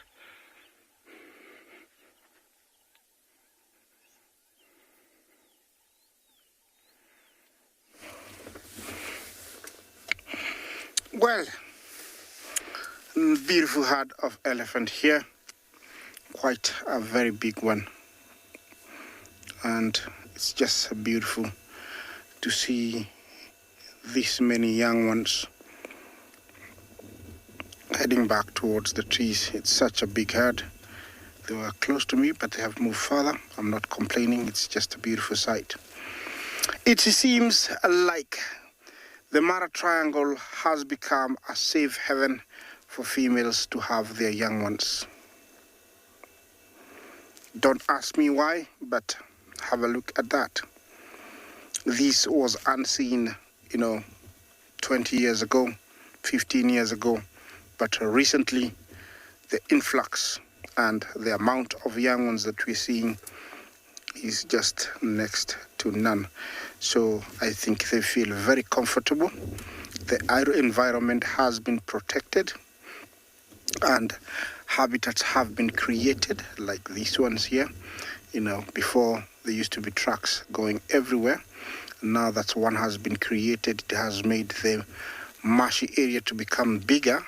And so there is enough grass, and it is a guarantee that they have food throughout the year. That young one has decided to have a drink on the move, and mom is very willing to do that. Just beautiful sight. She's a fully grown, female, beautiful tusks. He looks really well. Well, they never suckle for more than 3 minutes, young ones, but I imagine how much milk comes out of that nipple. It must be a lot. Yeah, I want a little bit more. Okay, I give you some.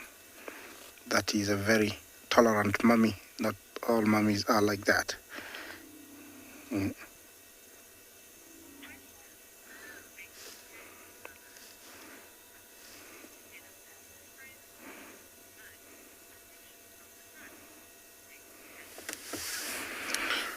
Big cat lover. Jumbo, will the mom cover a young one with mud to protect it from the sun? No. But does understand that the young one needs either to wallow to cool off or some shade. So in extreme conditions, she will head towards a tree that she knows that is close and just provide the shade from the tree to the young one, or actually just stand there, and so she is blocking the sun and the youngster can get a relief from direct sunlight. And if it's a wallow, she will lead them in the heat of the day when conditions are perfect. Just like us, we cannot go to the swimming pool when it's cold. When it's hot, she will lead them towards a mud wallow, and she knows that the youngsters will have fun. And of course, yes, they do know how to have fun, the young ones, once they get to a wallow. You should see that. I'm sure you've seen it. They just love it. They just rub themselves, you know. The only part that it's not mud is usually the eyes. They have mud all over. So, yeah, she does provide, you know, the shade in different form. Well, enjoy that while we take you to another live location.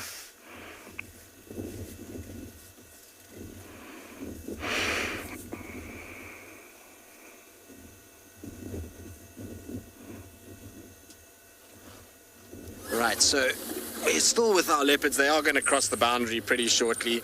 Unfortunately, they're moving straight kind of southwards towards the nets, which is the normal sort of route for Sibui. She often comes this way, and somewhere where she seemingly likes to take the cubs is a drainage line that's just south of us here.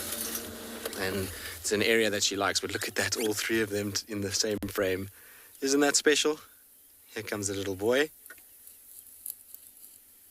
Oh, that is as good as it gets. Now, I do need to try and just get somebody into the sighting because they're going to cross the boundary and I'm not going to be able to follow them. And there's a guy that's trying to find us but keeps going the wrong direction. So I'm going to try and just quickly get them in.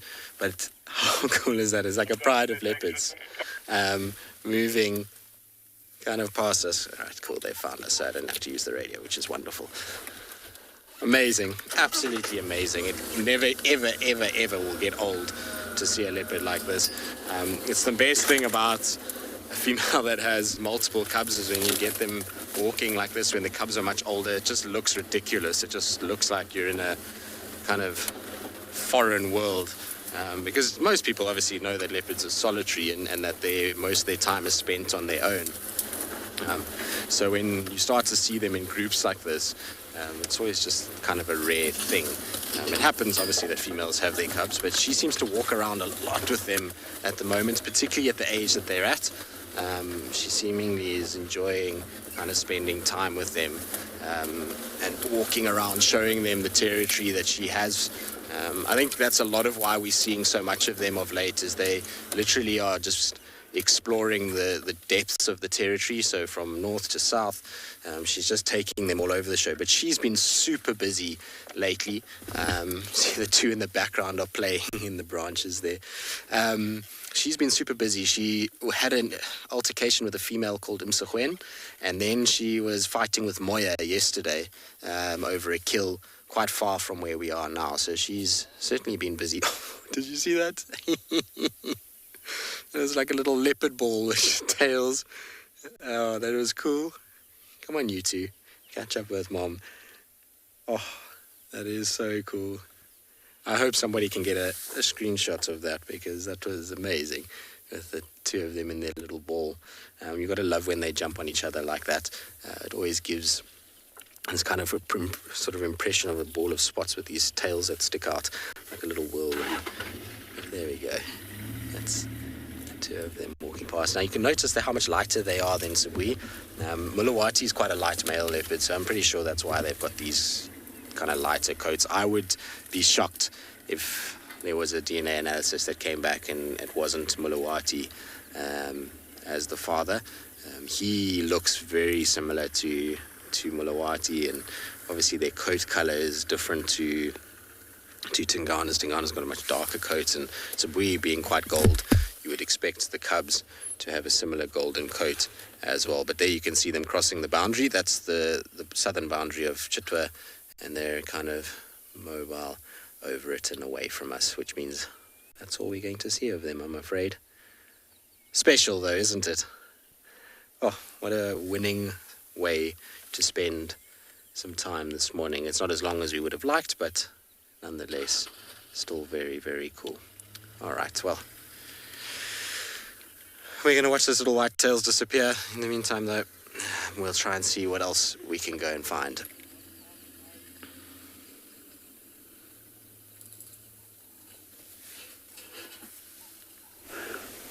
Welcome back, everybody, to and beyond Pinder, where from 3 very playful leopards with Tristan to 3 very sleepy cheetah here on and beyond Pinder. They, I think, have found their comfy spot in these cooler conditions this morning. Belly is all full. You can see Mom on the right-hand side. She's got a bit of a bulge to her tummy as well, which is good news because, like I said earlier, it's been a number of days now since they had last had a meal. Ever vigilant. Always feel like that expression catnaps comes from cheetah. You can see them, they doze off and then they're wide awake again. Just because they compete for the same prey out here, they are competition for things like lions and leopards, so they've got to keep a very watchful eye out for them. Especially a mom like this can't really risk getting injured because of her 2 youngsters who are now about 8-9 months old. And like you saw with Deelwald earlier, can be super playful like those leopards you were watching now with Tristan. But today, with full bellies, happy to rest. Mom now, something's caught her attention a little bit earlier on in the same direction that she's looking in now. We saw a couple of warthog walking off in the distance, which she might be watching. I don't see them now looking through the binoculars. In fact, it is there. It's just a little bit further left of where it was earlier, next to the road.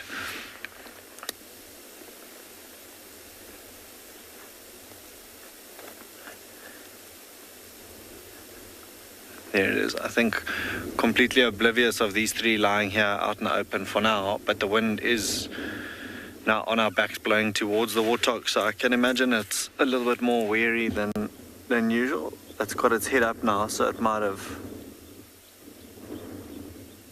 smelled something of concern. But with such full bellies, I don't think this mom will show any interest in this warthog that's now joined us. Warthog are quite risky for female cheetahs to try and take down on their own. Those tusks pose a serious threat, and she can't really risk getting injured with these 2 youngsters because they're not quite at the age where they can start fending for themselves. That being said, it's coming up to that time of year where impalas will have their lambs, and that's the sort of thing that she'll catch for them to... Krishma, you asking if this cheetah is an experienced mother? Very much so. I think this is her 2nd litter of youngsters. From her first litter, all of them, I think it was again a litter of 2. Both of them made it through to adulthood and are roaming this reserve. And now this litter of hers also, you can see, judging by those full bellies, she's really good at what she does. So yeah, a super successful cheetah mom. She's obviously got her work cut out for her, and just when you think times are getting really tough, a couple of days of not having caught anything, to find them with bellies full like this is actually quite a relief. So yes, Karishma, a super successful cheetah mom. Nice to now look at the finer details of these cheetah when they're lying still like that for us. The black tips behind the ears.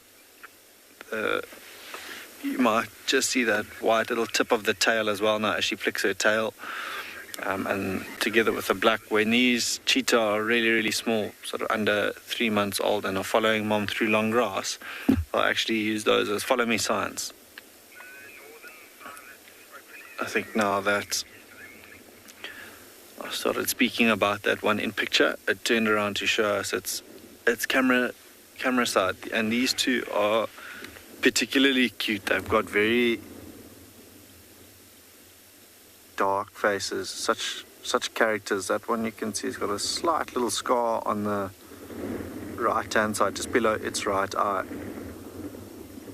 which could be from playing with its sibling that you saw the other day when they were chasing each other. A little bit of rough and tumble can often lead to scars like that. When it comes to feeding time, if there's not much left, they might sort of start lashing out at one another. So that could be where that scar's from as well.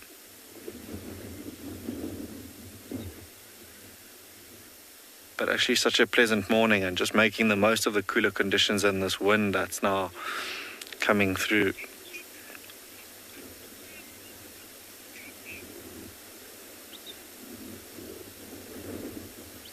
Stacey, you're asking if cheetah cough up fur balls. I must be honest, not that I've seen, but I can only imagine sometimes, if they do ingest a little bit of fur, that's the case. But not that I've seen. I actually watched the other day a male lion, him and his brother, the coalition in this reserve, were drinking a little bit of water, or in fact quite a bit of water, and the next thing, the one male started convulsing and he just projectile vomited this water that he had just consumed. It was actually quite amusing to watch him. He looked like he was quite embarrassed and a little bit of discomfort after that. He sort of slunk it off into long grass and went and lay away from his brother. But I have not seen cheetah personally cough up fur balls, but I can only imagine because of what they eat, there might be some fur in that then they cough up at a later stage. See, this cheetah's up now, and they've all had their backs to the wind initially, so they could hear things coming from behind them, and then they can at least see things coming in front of them if they were to move, or if there were predators around, they'd have to move.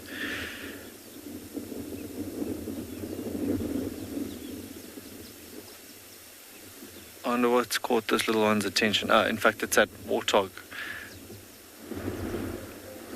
Looks like there are 2 warthog now that have joined us in the picture a little bit higher up to the left-hand side. 3 warthog. But because they are a little bit lower than this vegetation, these little guarri bushes that are quite green, they I don't think have seen these cheetah, but the cheetah have definitely seen them. And if there is a sow or a female warthog with them, who is also typically quite protective, have a look at this cheetah. Maybe going to go say hello to mom, or just find a little bit more of a comfy patch to lie down on that path. It's amazing, there's that quite a well-worn path that both of them are lying on. Maybe just the bare soil, a little bit warmer than the grass that they're lying on, that they've both chosen to lie there. I might spend a little bit more time here just to see if the 3 of them do decide to get up and move to a different area. Otherwise, I'll move on to see what else we can find this morning.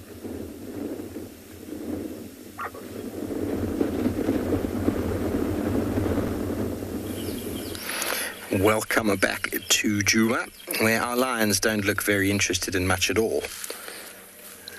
We might in a little while go and see if we can figure out where they've stashed the cubs, just to ascertain where they've left them. I'll double check to see if they did cross the boundary. It seemed as if they did by the tracks, which means that I'll just check though, because maybe it was just one of the young boys who crossed.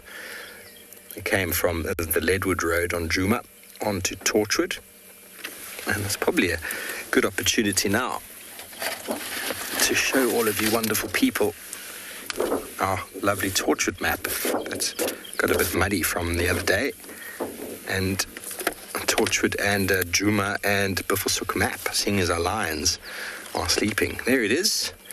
Now I don't know if you can get a good view of it there. Take your screenshots if you like. This whole section over here is Voitela. This section on the right is Torchwood, and we're over there now. And then the whole area to the north is Buffelshoek. Really nice big area there, all the way over to the left. And so we found the lion tracks on the Juma this morning over here, and they somehow got through the block over here, and this is where we picked up the tracks over there, and they came straight across down to the fire break, up Leadwood, and across the block over there. So somewhere in this area the cubs have been stashed. Now, a very busy morning, considering that Tristan had the tracks of Sabui and her cubs over here on Gowrie Main. They went into Chitwa side, and I'm not sure what's happened with them now. Sorry. So lots and lots of activity happening around, and I'm sure many of you are quite happy to see a map like this and to get a good understanding of the sizes of these properties in relation to where we go. Obviously up here on the top left, this is Simbambili over here. Simbambili over here goes over to the west. Arathusa below it, we don't access there. And then Chitwa on the far down south over here. Here's Chitwa. So many of you have heard us say all these things and you wonder, what are we talking about? I hope this gives you quite a nice idea of what's going on. And obviously this map is orientated north to south, so north at the top, south at the bottom, and east and west. Okay, I know that helps quite a bit. It helps to learn your way around. You hear all these roads that we mention. And if you think about it, the lions were here. We left them here yesterday. Over there yesterday, that's where we found them. They haven't gone that far. To be honest, but when they hunt, they move in and out, up and down, left and right, sit still, lie down, move, and then it's never really a straight line.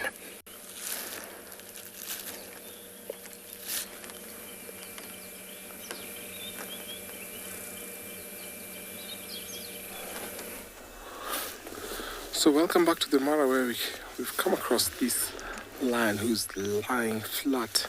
It's very chilly this morning, so no cats activity. We only seen the plains game. We've seen lots of zebras, lots of wildebeest, elephants, and I can see giraffes over in the distance. Now it's a little bit warm around here, and that's why that lioness from the Lolo pride is sound asleep.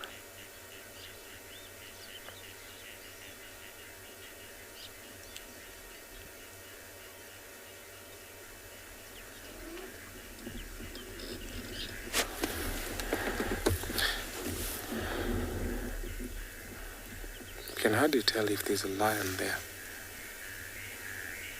So this is where the tiny little Bahati was with her mom. So I've been trying to find her. Yeah, but I can tell that there's some other lions because I just had a roar, and it seems like there's a big male there. Only to find this sleeping lion here, but I'm sure she's not the one that made the call. But I'll be driving around to find the rest of the pride, because this is where they were seen about 3 days ago. and seems like it's too cold for most of the lions. So I'll definitely not be surprised to see them sleeping.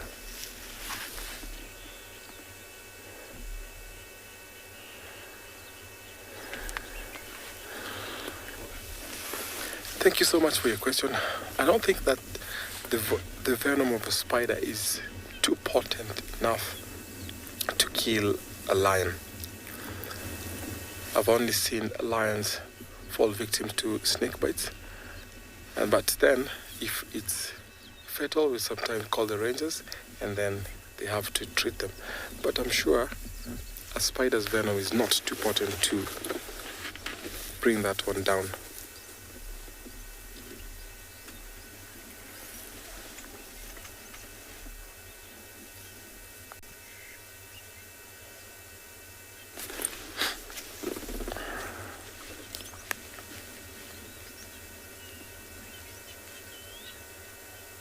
Sometimes when it's too cloudy like this, you find that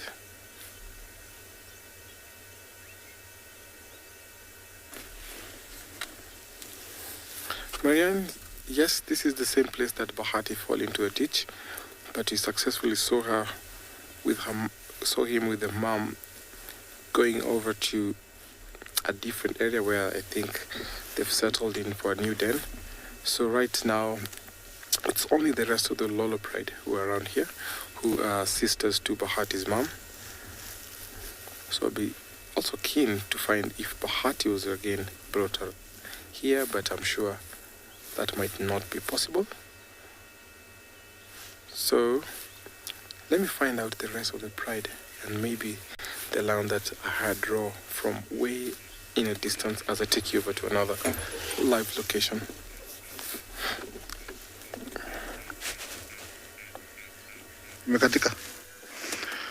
Well, people have found some lions, but they're not the ones I was expecting. But anyway, I have to share them with you. These are the Owinos. I haven't seen the Owinos for a very, very long time. And these two here, and looks like there is, another one coming my way off to the right, and it will come to view shortly. There she is. She's standing out there in the open, and she's coming really, really fast. She looks very hungry. It's one of the, 1.5-year-old girls. Looks very lean. I don't know where they've been with all these wildebeest, around the area. Look, walking very fast. So there is a possibility maybe they'll go out looking for some breakfast. Looks like she's not walking very uprightly. She's got a limp. I think it's front left. Maybe she's got a thorn or a dislocation, but doesn't look bad. It's okay. Walking really fast towards the rest of the family. Could be mom and the rest of the pride. They're right there. Yeah, don't you worry. Those are the rangers. And here we go. Let's see the reunion. There's always a lot of affection, rubbing heads. It's very common. And sometimes, look at that. Beautiful.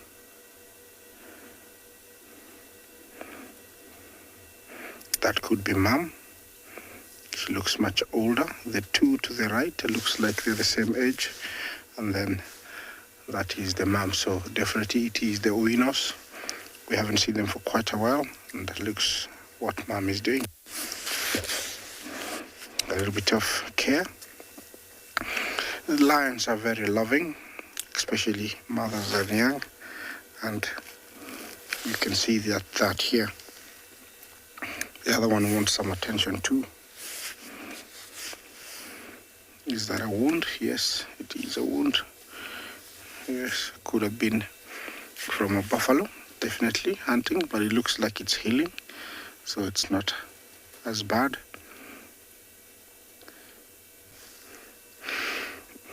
Yeah, this is perfect weather for lions to be out in the open because it's not hot. We know that they can overheat. They never die from it, but you can tell them struggling to breathe and also digest, especially when they've eaten. But with this kind of weather, it is perfect. They will, stay out as much as possible. I don't know what is in their mind, but they might go shopping. Hunting. They're still very dependent on their mom. I think they haven't fully, they cannot bring down a fully grown zebra wildebeest, the females to the right, but they will assist in keeping it down. And also once the mom, brings it down, they will be able to finish off the job. Actually, they're quite big. I would give them 2 years, so they're quite big. And here, they should be sharpening their skills. Look at that face.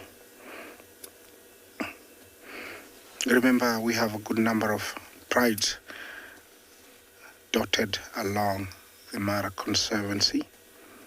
And this is one called the Oinos. They are still dominated by Kijana and Olalashe. And their territory is much slightly bigger than most of the other lionesses or lions. It's also a very prized and prime estate because it is swampy. There's always something. There's always zebra, warthogs. So there's always something for them to feed on. So it is another prized territory.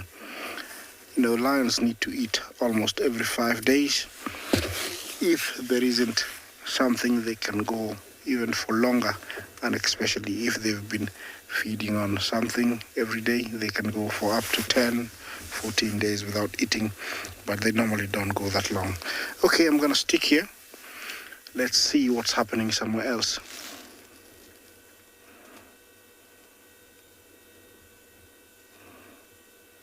Welcome back, everybody, to Anbio and Penda, where from those lions that you are watching, also dependent on their mom, to these two youngsters who are also quite dependent on mom. There have been a couple of Nyala that we watched walk a little bit further back in the distance behind us, off in the direction that mom is looking in now, and her body language changed quite a bit. She got up and got into stalk mode, and then I think just copying mom, this youngster in front of her started doing the same.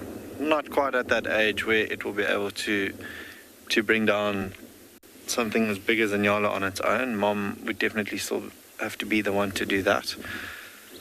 But just weighing up the options, those Nyala have now disappeared. I can't see them anymore. So I can only imagine they're just observing this morning to see maybe, they're opportunistic cats. So, if they were to come within striking distance, different story. But they're both now looking around at what else is in the vicinity, and they might just flop back down. Every so often there's a bit of a break in the clouds, and the sun is starting to come through a little bit more, starting to warm up slightly as well. So they might just head in a direction of a little bit more shade. The warthog that were around earlier, noticed them and have now, they're a little bit further back in picture, running away from us, hightailing it out of here. But these three are just keep glancing over to where those Nyala were.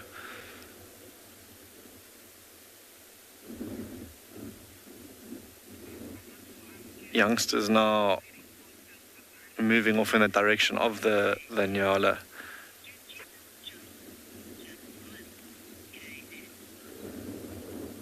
Okay, if you're asking if cheetah jump, if by jump like a pounce, I've seen them playing with one another and pouncing on one another. I've never seen them jump there. I've seen them jump into trees. They'll often use that as a vantage point, just because it's a little bit higher than the vegetation around it, if there isn't anything like a termite mound in the vicinity. But now that they're moving off, I might have to reposition slightly. Sorry, I'm just going to turn around ever so slightly just so we can follow where they are going.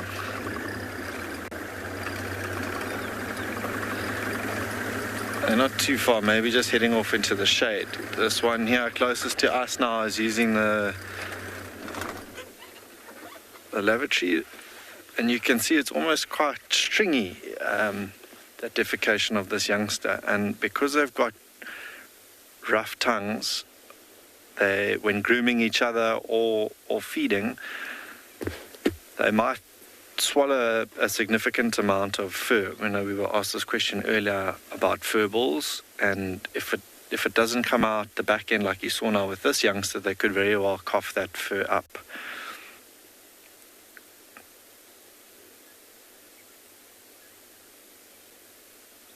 The other two have disappeared behind the other side of this thicket. Oh.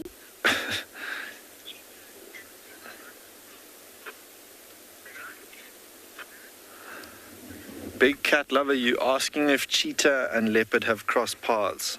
I have never seen them cross paths, but I know of a story here where they have, in a similar situation to this, a female leopard, I think, tried to steal a carcass away from a cheetah. The cheetah reacted, tried to get in the way of the leopard and got in between the leopard and her youngsters. And in the process, a chunk of her tail got bitten off by the leopard. That's the only instance that I know of, but I think, you know, a lot of the time we just aren't around to see interactions like that, but they most certainly have crossed paths before. And in that instance, both mom and her youngsters came out unscathed, albeit mom missing a piece of her tail, but it was just the tip of her tail, so we're still able to use that as a rudder when she hunted. They're now setting off slowly in the direction of where those nyala were last seen, walking back to the left behind us. But it's amazing how they're almost like domestic cats. They'll go off away from where everyone else is to defecate and then join back up with one another. And I wonder if now they aren't just going to settle either down there where they are or find a shady patch.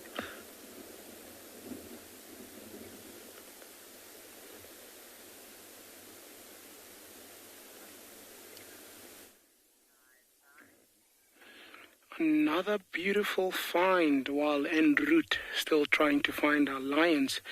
What we have here is a Kori bastard. It looks like a male. It's actually also known as the royal bird. World heaviest flying bird. Look at how he puffs his neck. Beautiful posture. They would do that in attempts to actually attract mates. So at times you find them standing like that in the open, puffing their neck and just waiting like that. Look at that.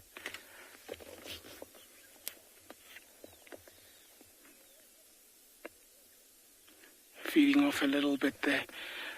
Females would be slightly smaller compared to them, and obviously not having such a broad neck.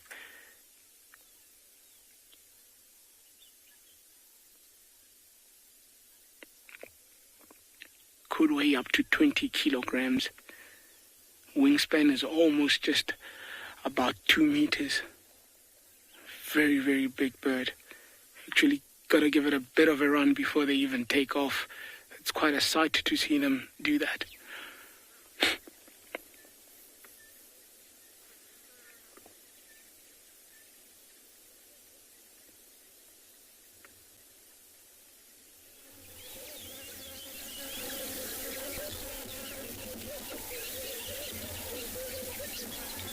Checking surrounding if he's getting any attention.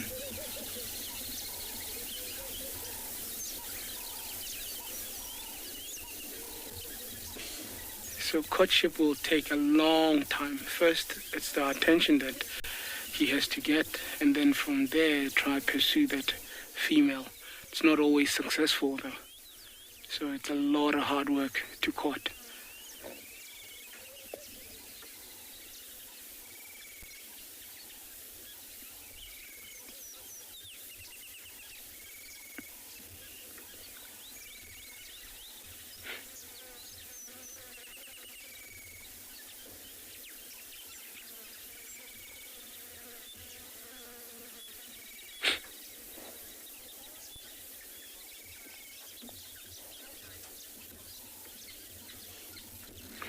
Anna Marie, it's always a sight to see these animals, especially also bearing in mind that you don't get them everywhere.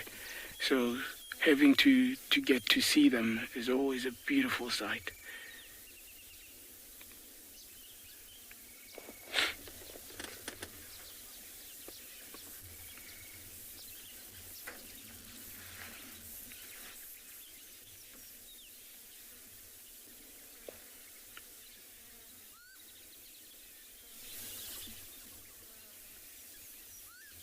Very eminent about what he's doing. He's gotta be persistent.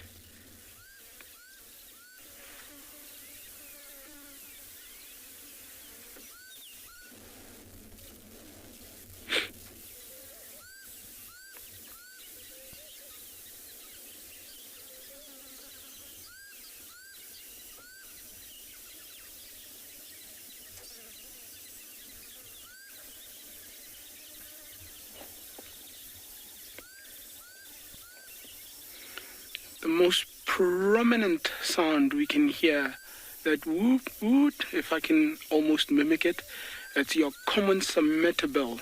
It's actually a very interesting bird in the sense that it's called a cementabell, but it's actually part of the wood whoopers. And the wood whoopers are actually known for having the natural green and reds in their feathers or in their wings. Unlike other birds with those pigmentations that are not true colors or true greens and true reds. It's a very interesting formation of a feather, actually. If you look at how the pigments of that feather reflect, it's almost having like a translucent or almost making a spectrum of light, breaking that spectrum and giving off that true color.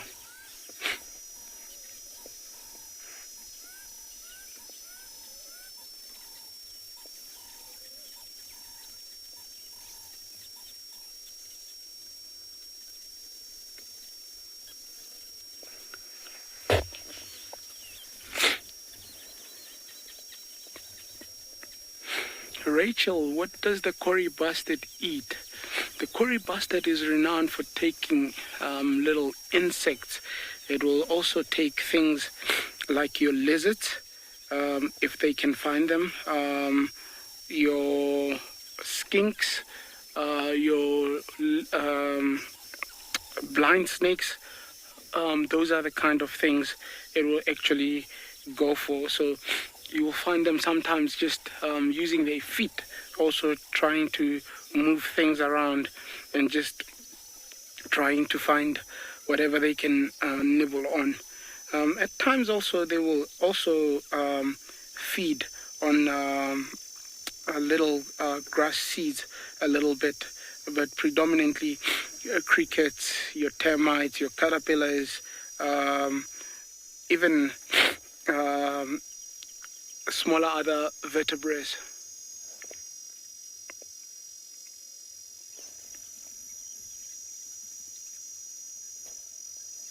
Look at that.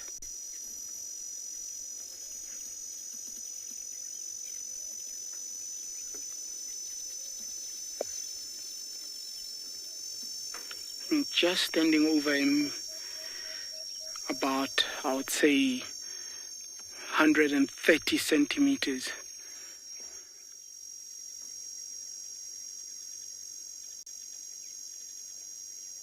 Majestic.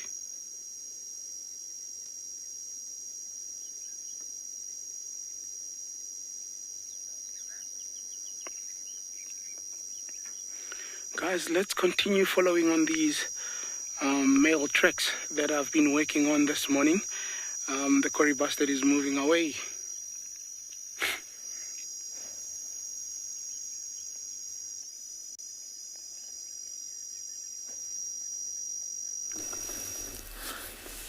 So from the curry bustard to our lions who are sleeping here in the bushes, you can see that lion is Ololashe and with one of the Olololo lionesses.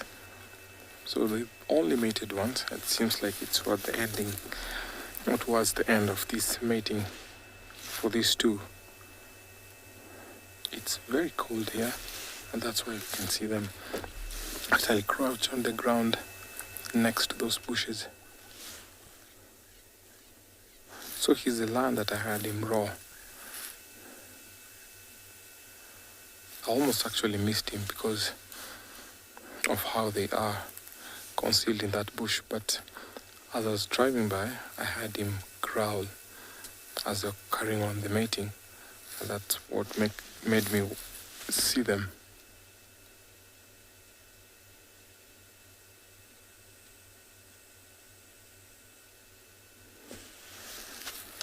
I hope they'll soon walk out of that bush and maybe show us the rest of the pride that is around here. So we've seen one of the lionesses. Mostly they hang around with 3, so I'm not sure if that's the lioness with the collar or not, but I'll just wait here to find out.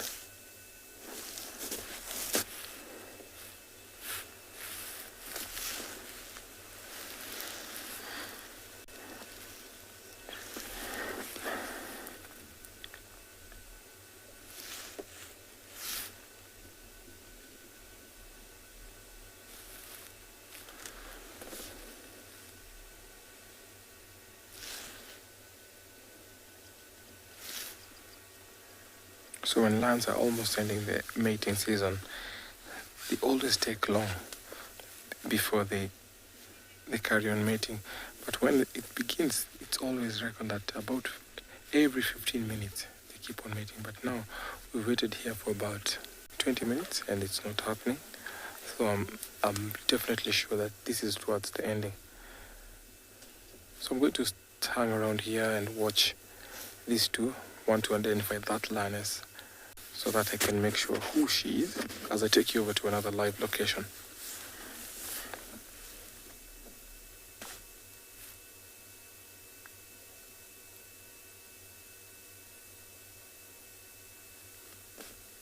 Well, from Tim's sleeping lions and lionesses to my sleeping lionesses, it looks like sleep has gotten better of their morning.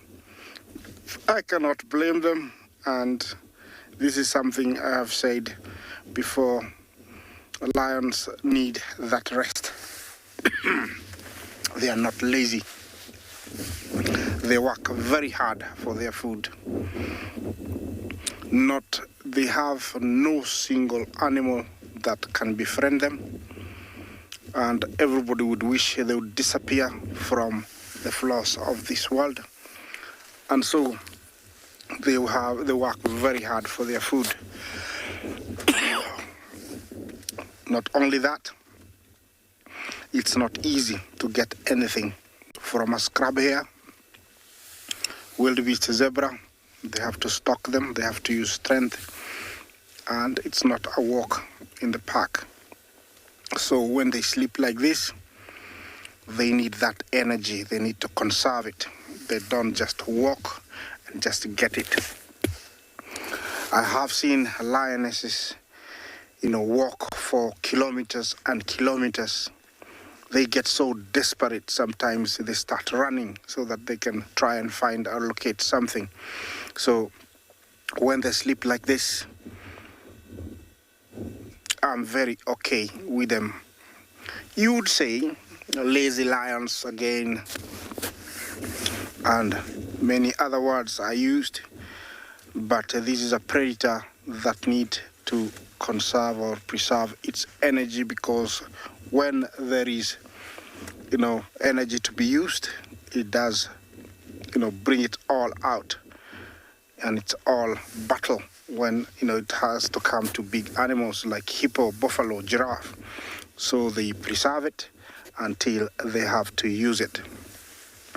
Also, it is not necessary to just wake up and go aimlessly. So sitting in one spot like this for quite a while, something might show up from a distance and they can just head to that direction. Makes life much easier rather than just wandering around. So they are having a nap, and it's very, very okay.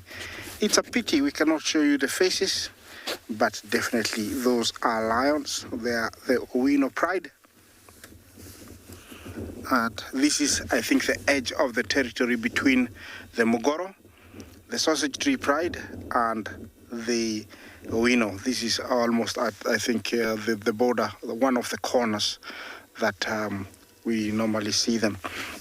They have some young ones, about 9 months old, and another 6 months old. I haven't seen them since about a month and a half when they had 2 kills. And that's the last time. I don't know if they're around here, but this is one of the females with her older cubs. And looks like they're in for a long rest this morning, as it looks at the moment.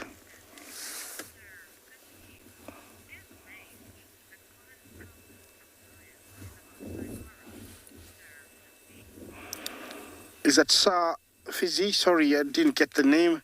Is mange a problem with the lions in the Mara? Currently, no. In the 90s, we did have mange affecting mostly the cheetahs and a few lions.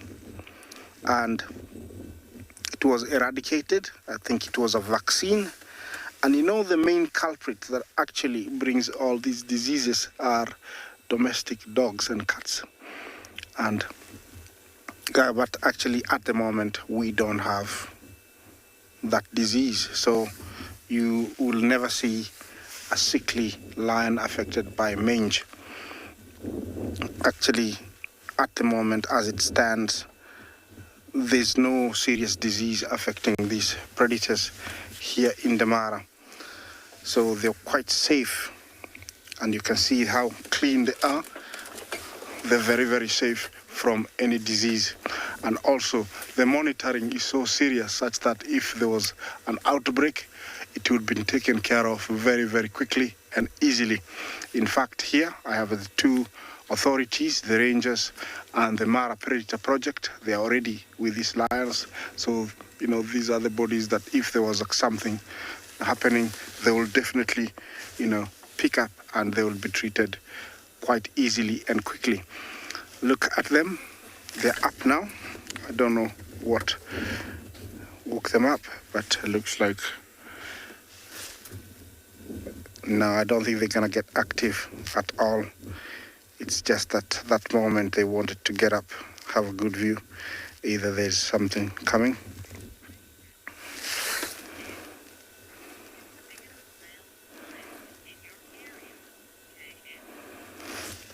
KS, who is the biggest male lion in my area?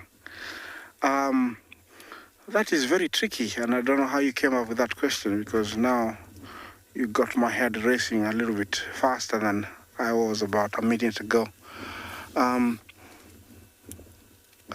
will still say the Oldonyo Payek male is very big. No, he's not, he won't stand out. I think the Salt Lake Pride males, the Eiselberg males, are very, very big. I would say they are the biggest.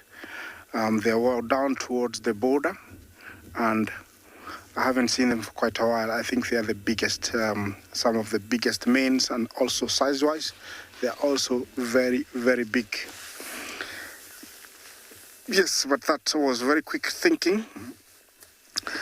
Body-wise, lions, you know, those guys are very big. But we might be getting some bigger males sooner, because the gene that has been brought from across the other side and Tanzanian side, you know, we will be getting some very big males. We have 4 young ones of the River Pride that don't have a mane, but their body size is super. They're going to be very, very big.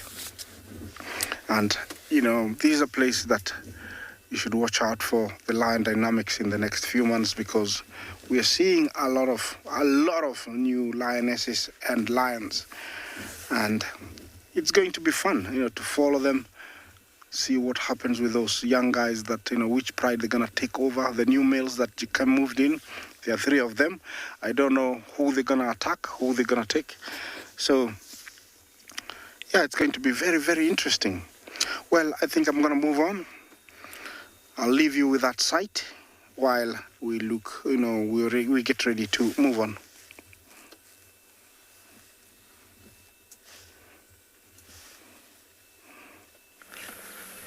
Welcome back to Tortured, everybody. We've got two adult female giraffe with two sub-adults with them. We've moved away from the lions. We were going to go try find the cubs. And these giraffe are moving directly towards where we left those lionesses.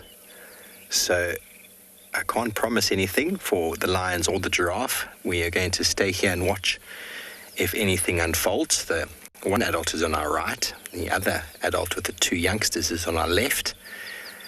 But their general movement is directly towards the big tree in front of us there. And that is where the lions are lying down. So you never know what could happen. On the road up ahead of us here, we've turned around from the lions. There were some tracks of what looked like some kudu that had been hunted, had evaded capture. Okay, there's a third adult on its way on the left. I'm just going to stay right where we are. We've got 4 giraffe on the left, 1 on the right. Don't want to influence anything here. Let the giraffe see the lions if they can. Let the lions see the giraffe if they can. And we were talking about opportunistic behavior before. Lions will definitely try and select the younger giraffe out of this herd. They'll be easier to catch. Far less powerful. Still powerful though.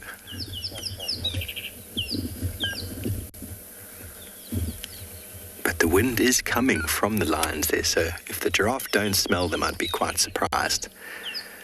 I suppose sometimes if you're lying flat in the grass, you don't give off the same sort of waft as you do. Okay, so this female on the right, I'm just going to move up a touch, and we're going to get involved and see exactly what goes on between the Unkuhuma lionesses and these giraffe.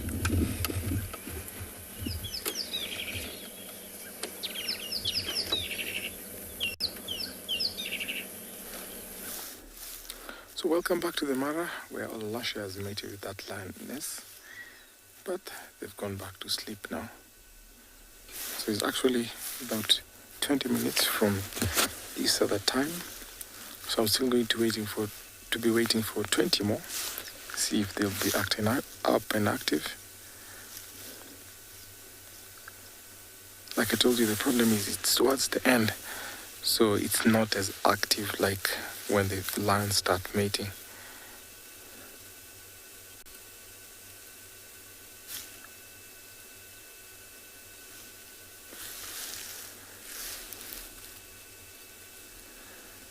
I heard the rest of the lionesses, 2 of them actually roar, but it was like a contact call. Maybe they're trying to regroup.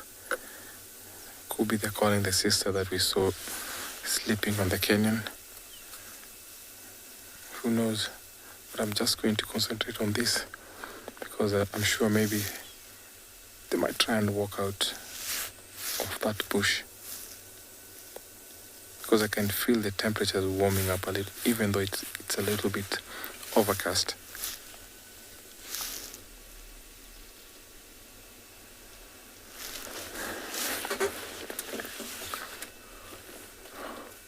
So right here is where we saw the other lions mating with the younger male, the one that was walking with Olashe. So I'm hoping that he's still around. It'll be good to see him.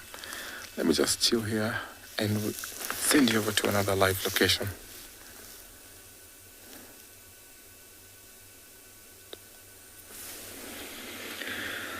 Just talking about Tim and his cooler weather, it's starting to heat up quite a bit now. You can see that patch of sun just behind these cheetah here on and beyond Panda. And these, they must have walked about 500-600 meters to the shade of this guarri tree that you see now. This Euclea divinorum, and these 3 cheetah are actually quite content.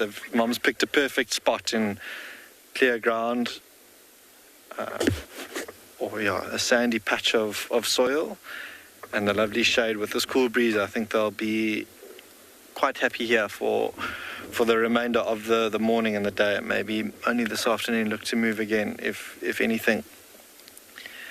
There was a herd of zebra that got flushed out of the thicker areas back behind us now, that all 3 cheetah got up to watch as they walked back off in that distance. I don't think they had any idea that they were here, just because they've got quite a bit of cover and the wind's in their favor. So they just watched them as the herd ventured off, in fact, straight back to where they had been found this morning, these 3 cheetah. Mom, ever vigilant, just keeping a watchful eye out. But it's amazing that even at such a young age, the youngsters will pick up on that behavior, and as they get a little bit older, maybe closer to about 15 months old, they start to take turns to keep watch, and that's when Mom will actually get a little bit more sleep than what she does now. But even now, you saw that youngster in the back left of your picture have its head flat on the ground, and maybe a little bit more so than usual, just because it's windy, having a scan around.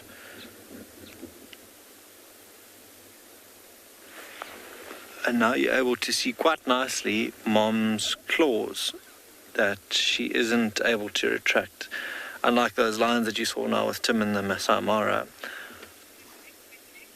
We're going to hop across quickly to another game drive.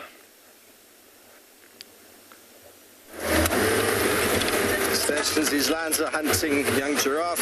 Everyone, the lions are after one of the youngsters. Be prepared, this could be quite violent, but it was moving incredibly fast. I think it might have lost them. That lioness has given up. It took off after one of the youngsters, and they can only run so far, the lions. There they are. I think they missed. That was a sub-adult giraffe. And those lions, oh, sorry, Theo. That giraffe, one launched itself and sort of tried to grab its bum, but it was at full gallop at that stage. Oh, girls, did you miss? Oh, you're still yawning. You haven't even woken up. The adrenaline, everybody, that happens in that moment is unbelievable. Whew. Okay, well, that was there. How does it make you feel? It was probably about a 7-8-year-old giraffe, but the legs, the stride, the ability to move at full speed, the lions are sort of standing around going, how did we miss? How did we miss? Now they're going to come and lie down in the shade. Either this spot or the spot just over there where I can still see another lioness. Anyway, what happened is we got back towards the lions. We didn't go too close, and I saw one of the lionesses had her head up, but I couldn't see the rest. And it appeared as if they had sort of moved around a bit to try and chase them.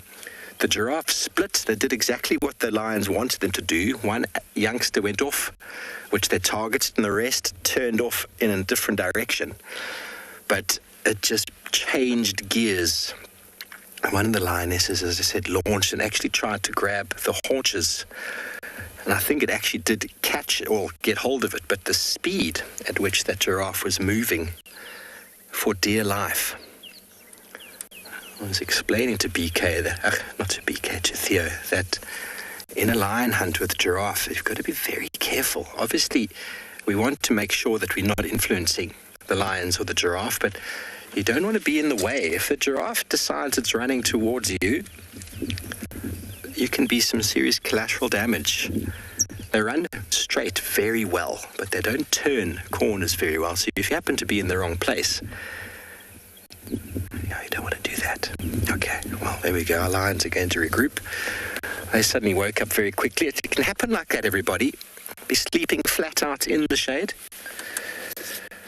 I'm just going to update. Just an update, everybody. They missed. The giraffe got away.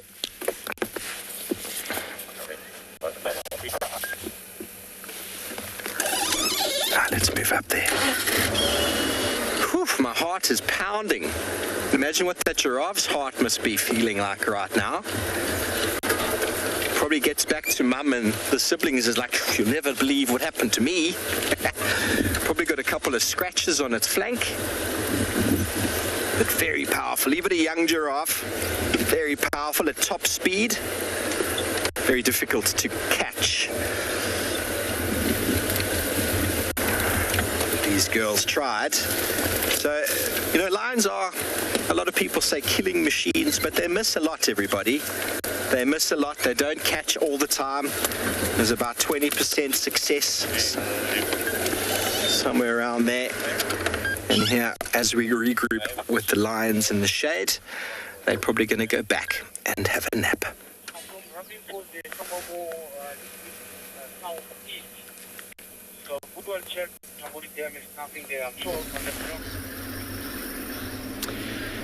Welcome back to Ngala, where we are currently driving the Timbavati riverbed.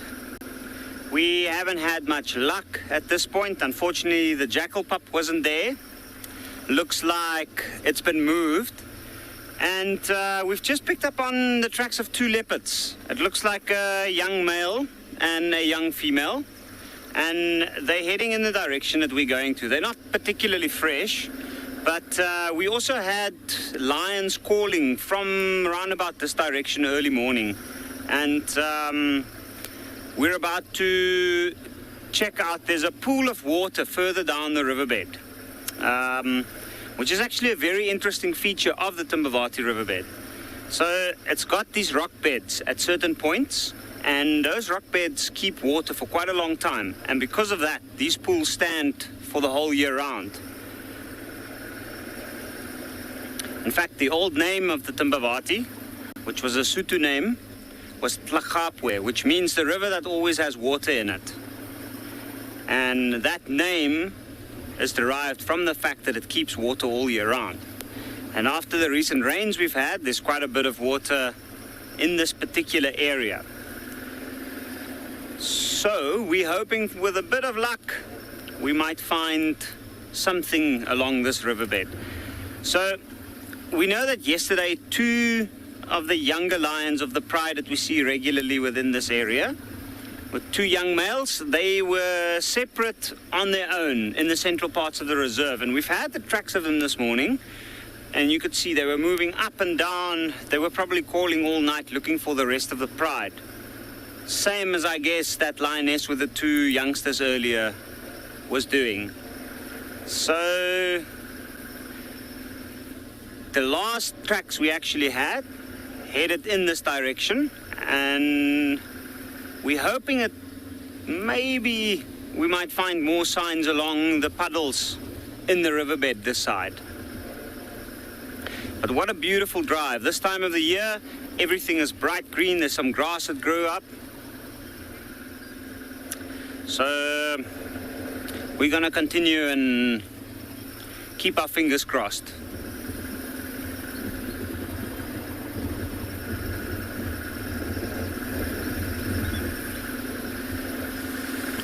Welcome back, everybody, to and beyond Punda, to 3 now quite sound asleep cheetah. Bar mum, who as always is as vigilant as ever. And with the heat that much, you'll probably see her start to relax a little bit more and sleep slightly more than she would have earlier when it was a little bit cooler, because things like now, you saw those lions in Djuma are often unsuccessful hunts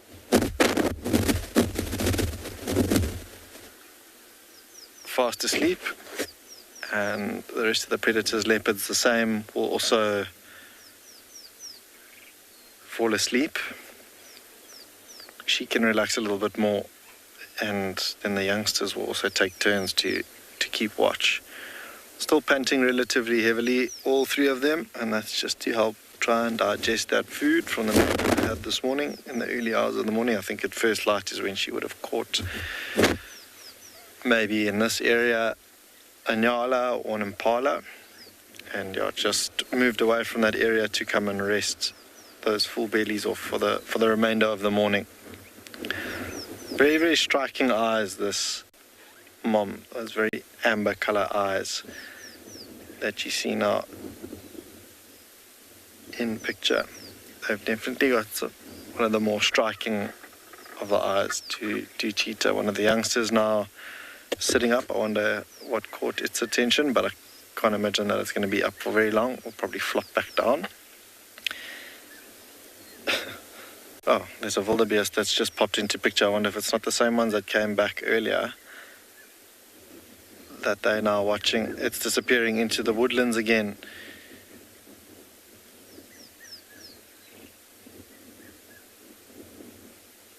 Just because the wind's starting to pick up, they rely quite heavily on their sense of hearing, and being out in the open, that's somewhat distorted with this wind this morning. So it will venture back into the woodlands where it's a little bit more sheltered.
Anna-Marie, you're asking if these cheetah can run at the same speeds of Mom.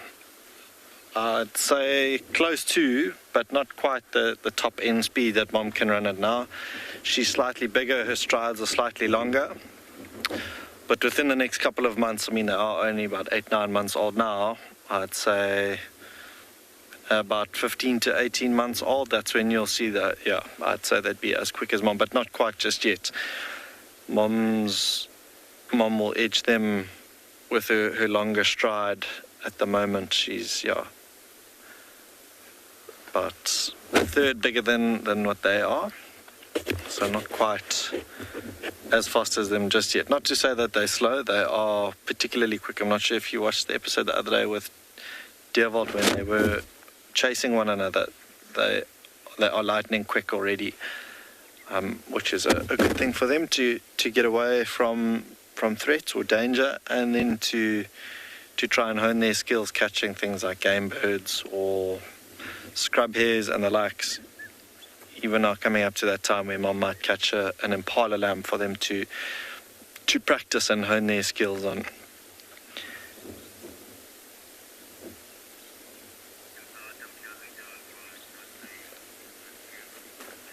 But I must be honest, this temperature has risen significantly in the last 15-20 minutes now that there's a break in the clouds.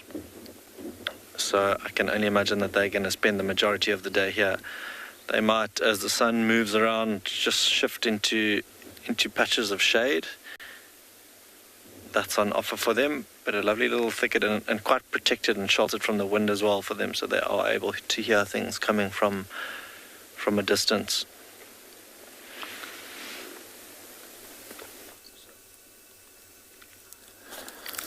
If the temperatures are rising there, up here in the Mara, we're still in a very cool, chilly morning. That's why you can see these two lions here next to that bush.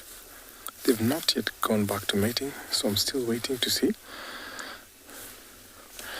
So this has taken longer from what we always observe out here in the field. So normally lions will go out or will be mating for about four days. So this has even taken more than 7 days. And it's actually interesting sometimes to observe that kind of change in behavior when you're out in the field.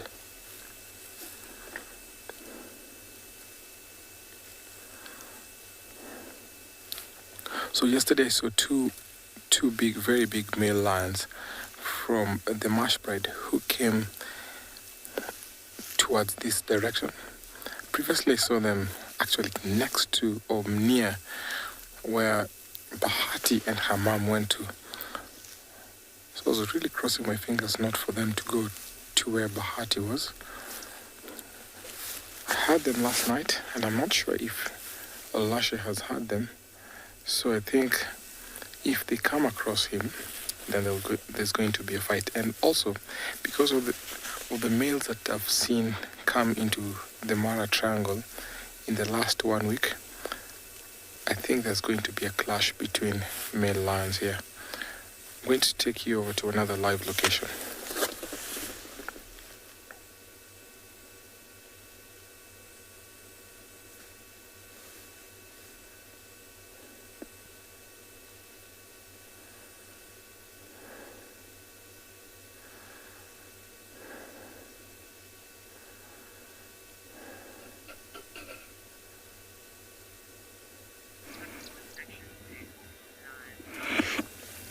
Well, from lions to one of my favorite birds, the southern ground hornbill.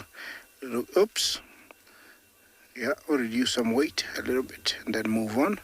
This is the ground hornbill, the largest hornbill of them all, and spends a lot of its time on the ground. Look on its beak, it's carrying a lot of grasshoppers plus a few frogs. It must have, some chicks to feed, and that's why it's got that picnic to take to them.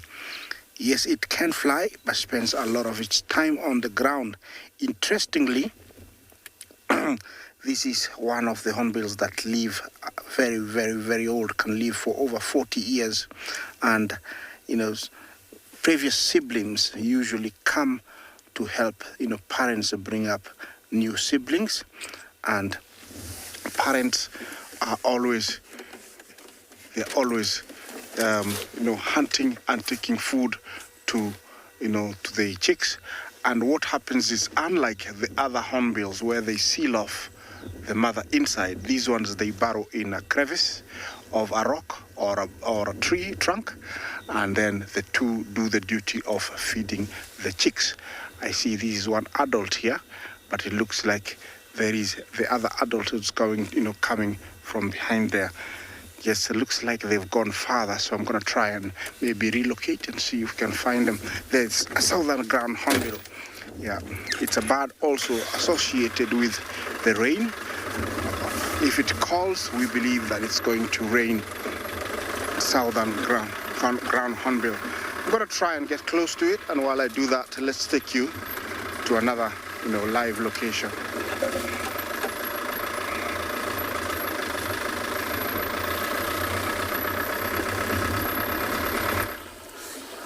Well, it's interesting because here in South Africa, that was the case with the ground hornbills. We would have rain almost every day. We hear them most mornings, being fairly vocal. But as you can see, we've got, the best swimming party that you could ever imagine. There is just bull elephants having a whale of a time, so to speak. It's these two guys here, which are right in the middle, and then there's another 1, 2, 3, 4, 5, 6, 7, 8 of them in the corner of the dam that are all having a really good swim. And they are absolutely loving life, and I'm quite jealous because it's hot already. It's gotten very, very warm very quickly this morning, and so it just seems like the best place to be is flopping about and playing and just kind of having a swim, so I don't get a bit jealous of them. I always love watching elephants when they do this. They just look at their absolute happiest when they are. And it's amazing to see all these little males. It's part of the same herd we saw first thing this morning. And the reason why back in this area is because we had tracks for a male leopard, which I think is Tingana, I might be wrong, but it was coming straight to this dam, so we thought we'd just come check now that it's hot and maybe he lay up. And we found this instead, which is equally as good, if I'm honest. There's something about Ellie swimming. You can hear all the splashing going on.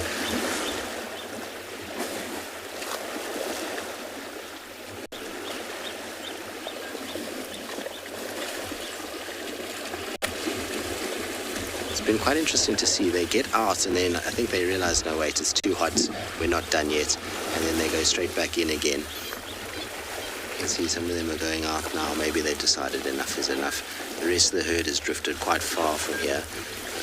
They're a long way from where we are currently.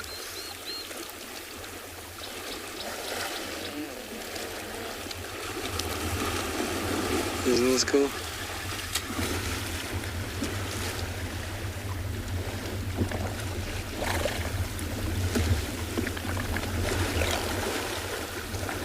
Sometimes at sightings like this, it's just better just to keep quiet, just to hear all of the sounds, because it just makes it so much more special.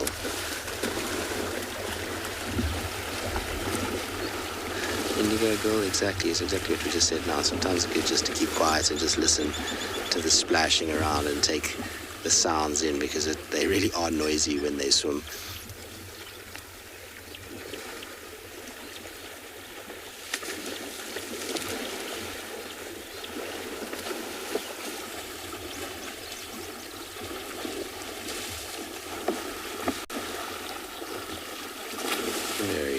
Very cool. All right, well, I think they're all slowly starting to get out now. Maybe swim time is over, but we'll stick around and wait and see how long it takes for them to get out.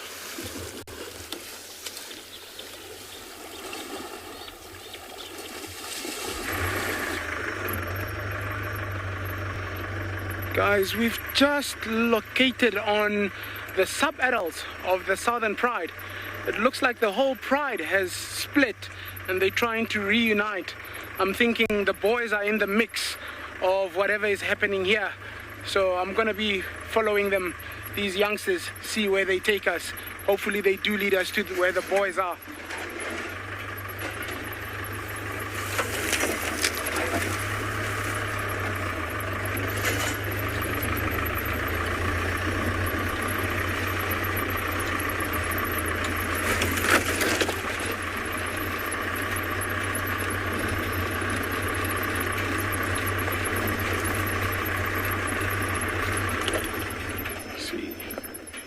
There we are.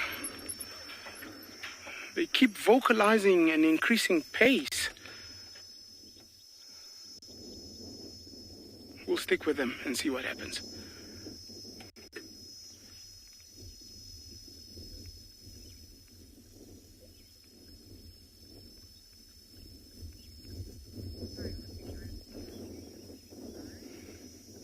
So let's see what happens. There's a lot of contact calling in between. I'm not sure if you guys can get it, but this young female and a young male around here, they constantly vocalizing and they keep looking in different directions. We can get a bit of a response, but we're not too sure. Everything seems scattered here. I'm gonna just keep with them here.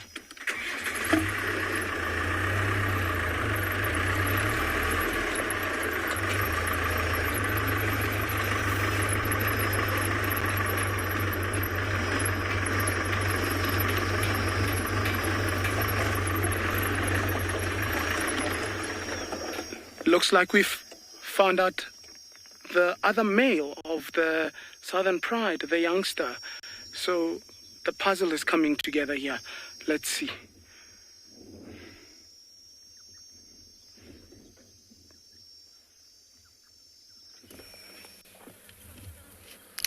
Welcome back to Tortured, everybody, where our lions went from being very sleepy cats to now being double espresso G'd up.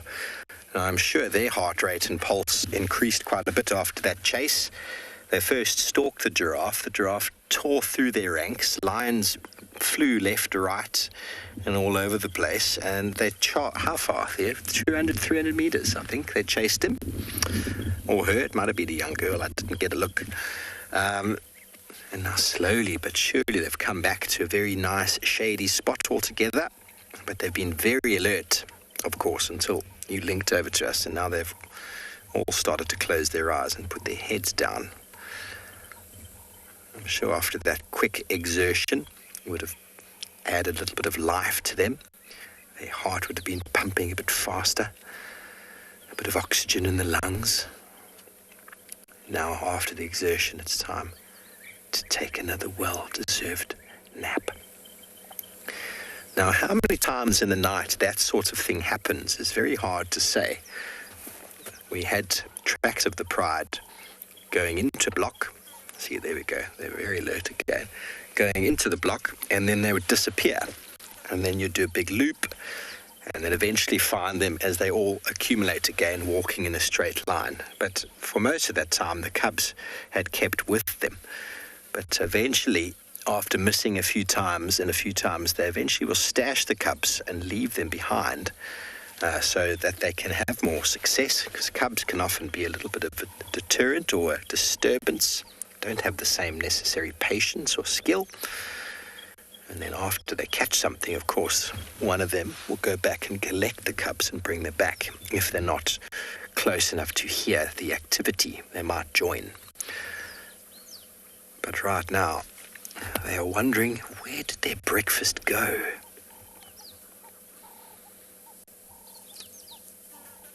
That one found herself in the only sunny spot under this big marula tree. He's going to go give a head rub to us. Oh no, they want to lie in a row there.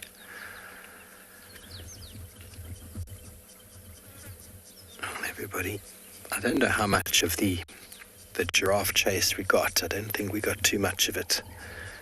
It happens so quickly, and the lions can spring into action very, very quickly. You think that they're sleeping cats, and all of a sudden they're up and they're on the move.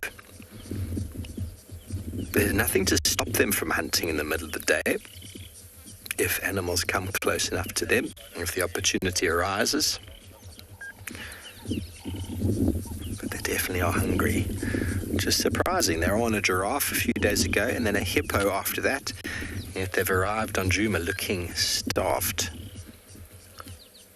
Darcy, no males have been seen with them this morning. The track of one of the males went south into Little Gowrie, and we didn't see a track of the second male. It's possible that one or maybe even both males are with the cubs at the moment, but we don't know. Haven't found the cubs. We were on our way to go see if we could find out where they'd gotten to, but no males and no cubs, just the 7 adult lionesses here at the moment.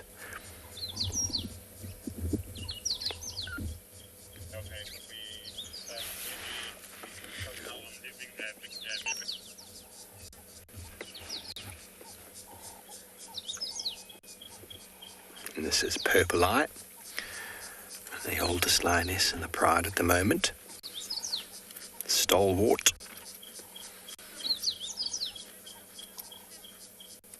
She's having a bit of a problem with the flies at the moment.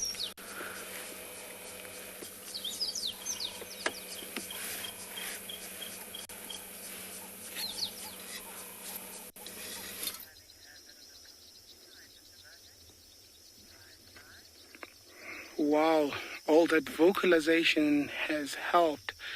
We've managed to find a few more of the Southern Pride, and that's where the commotion was coming from with the vocalization. It's still not the rest of the Pride, so it must have been a very busy night and a very busy morning for them. Look at those 2 young boys just keeping their distance, obviously knowing and getting the gist of this is time where they start keeping a distance. Look at that, very interested in what the females are to be doing, but at a relatively safe distance.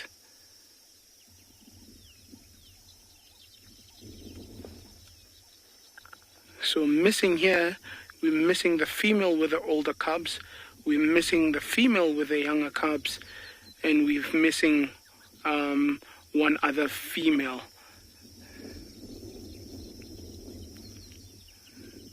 The two dominant boys' tracks were also heading this way, and I was hoping that these guys would lead us to them.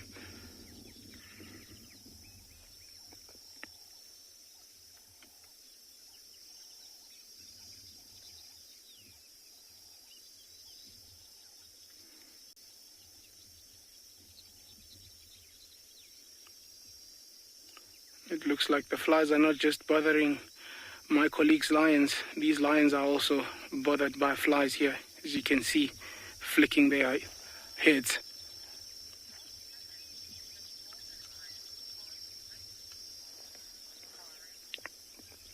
Karen, what happens if an older lion can't hunt anymore? What would usually happen, and you often see that with males, when collusions have been destroyed, in the sense of maybe one dies or so on and there's only one left, they would start actually scavenging. And lions are actually renowned to scavenge more at when they are vulnerable. So they would wait for other lions to hunt, and they would kind of come and steal the food there. They would wait for other predators that they can overpower, things like your leopards, things like hyenas, because hyenas actually do hunt they can actually hunt on their own also. So they would scavenge a lot at that point. They would also go for smaller things. If they were used to taking down big prey, things like your buffaloes and so on, they would have to downscale enormously, go for things like your warthogs and so on. And it's all in the sense of ambushing. So they would have to perfect that skill of ambushing, wait patiently in a very thick bush, wait patiently on a well-traveled game path towards a watering hole or so. So they would have to find other means of actually finding food. Otherwise, they would starve to death if they don't do that. And that's usually what would happen if they can't find food by scavenging or by ambushing, like I've just explained.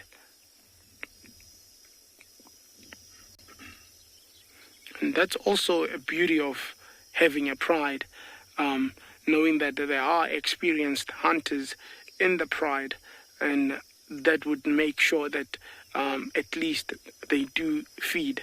But when the odds are against them, then there's really nothing they could do. It's just the way nature goes. The circle of life, as they call it.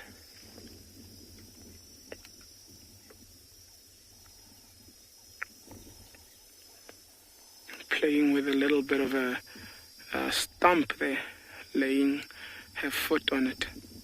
There we go.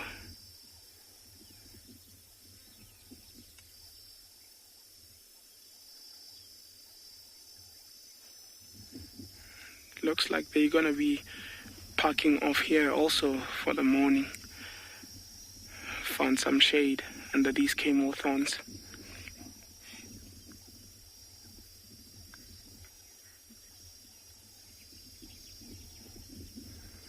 Guys, we'll send you off to another beautiful location in Africa while we see what unfolds here.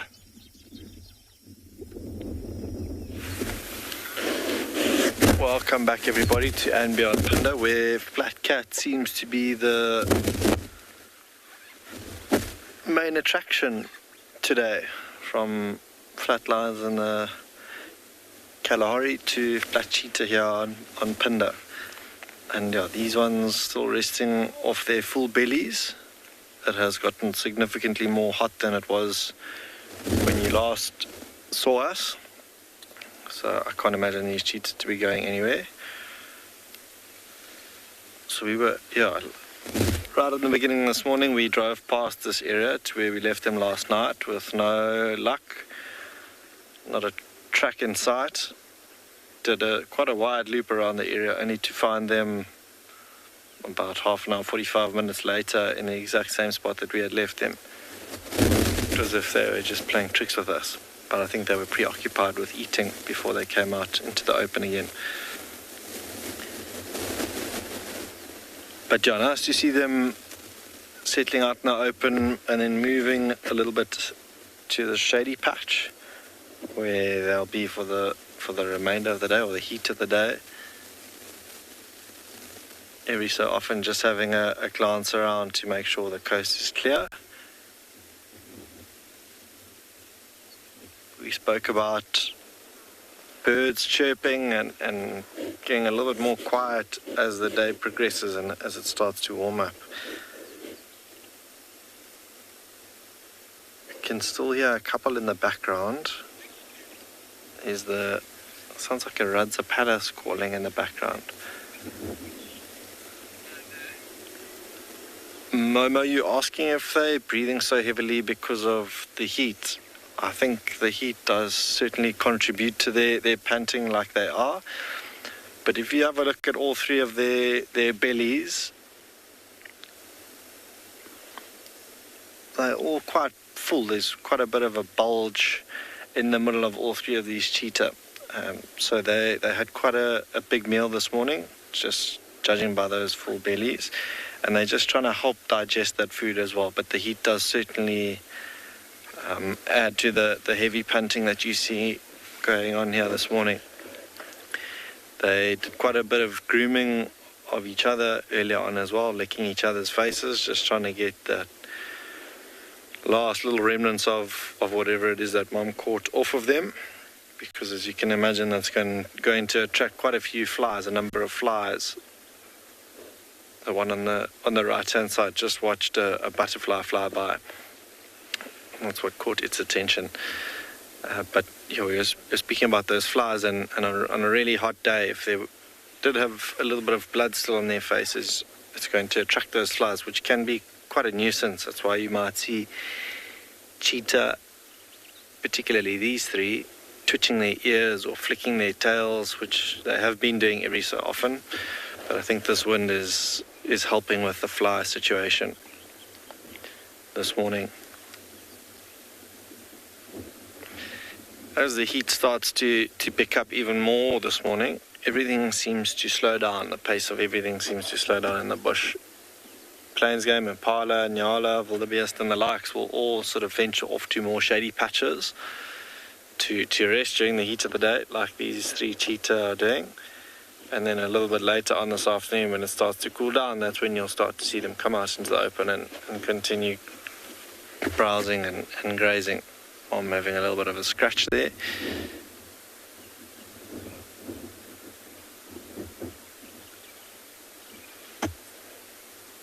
That youngster on the right hand side did a little bit of grooming. I wonder if something wasn't irritating it on its underbelly. Kruger, you asking if we hear them purring often? Yes, we do. When, maybe not now with their full bellies and the heat of the day, but they are quite playful and they will often purr. Particularly the youngsters, if mom comes to greet them, you can hear them, and it's quite a soft purr that you hear them, or you hear them do.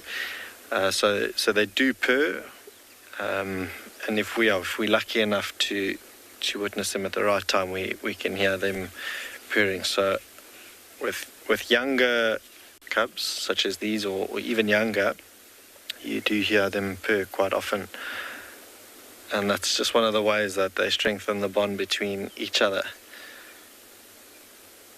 But now, Mum, you can see, I think that's the order of the day, is just to put that head flat and catch up on some much needed rest. It was relatively windy last night, so every unusual sound or trees moving in the wind would have caught her attention, and she would have had to have kept a watchful eye out with having these two youngsters as well, even more vigilant than if she was just on her own. But now catching up on some much needed rest. She would have expended quite a bit of energy catching whatever it was this morning, and is now able to catch up on some decent sleep. And I say that, there she picks up her head again. She might have heard something that we didn't, having a scan around, but I think that's going to be them for the rest of the morning. So I think I'll leave these three in peace, let them sleep without us bothering them, and I'm sure we'll come back here later on this afternoon to see what they're up to.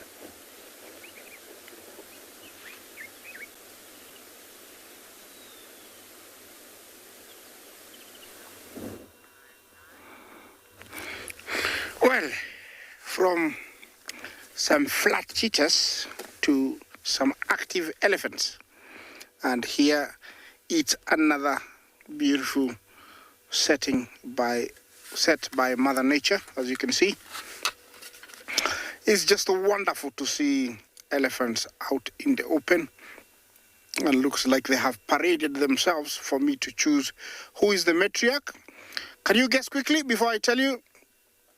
1, 2, 3. I think she is the one at the back. Did you guess so? Well done if you did. Yes, looking at her size, her hunchback, and also she's she's got a bit of sunken dimples over there. I would say she is the matriarch. The one in front, definitely it's a male, so there's nowhere she can rank as the matriarch. So it's in between the two that are back to back, the big one's in the middle, the farthest one with a broken tusk in the middle. Well, matriarchs are the leaders of a herd of elephants, and usually they associate with their sisters and their siblings, as you can see here. Each one of them maybe has had about 2 or 3 calves, and she is the one that is the mastermind, the brain of the whole herd, even in terms of danger. The others will react fast, but if it's something that she has to intervene, she is the one that makes the last call. I had an experience sometimes back where an elephant didn't like me, and she stood in front of the vehicle for a few minutes, and I thought she was gonna hit the vehicle, but then all of a sudden the old matriarch approached, came by, and there was a little rumble, like whirr, and everything changed. It was like, there's nothing, you're concerned about nothing, move on. And actually I realized that she calls the last call. Continue talking to us, #Wild Earth. Questions and comments are very, very welcome. Here, this herd looks like they're heading back towards the nice and lush marshes that we have dotted along close to the river. Yeah, that matriarch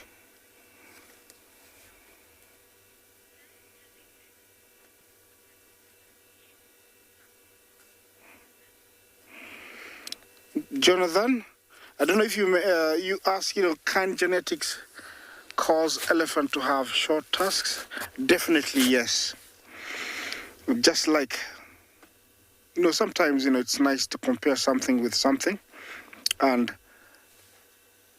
I think diet and genetics is something that can cause elephants to have shorter tusks, like in areas where I think there is certain minerals, you will find that elephants have got very, very long tusks, but also with genetics, which means it's a family tree, it's a family thing, can cause that to happen.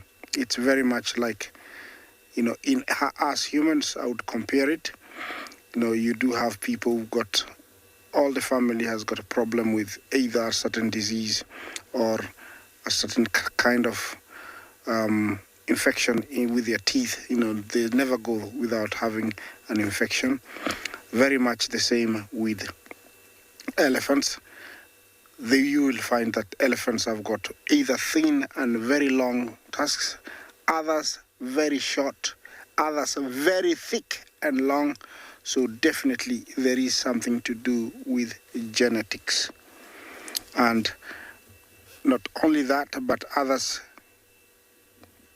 can have no tusks at all. You'll find, one of them might have and the rest won't have. So it's definitely a genetic thing. Well, that's a beautiful view you have there.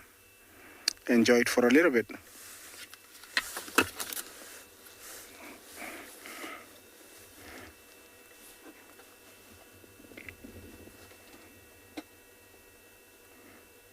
Welcome back. Well, we're still here with our lions. They decided that they might need another coffee before they get up and move. So we were going to do one last segment with you. Let's just have one more look at our pride having a little nap there. They've gone flat cats.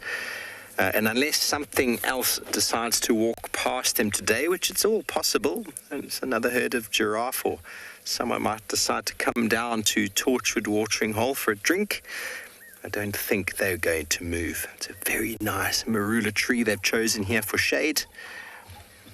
And all 7 of these adults are going to spend the day here.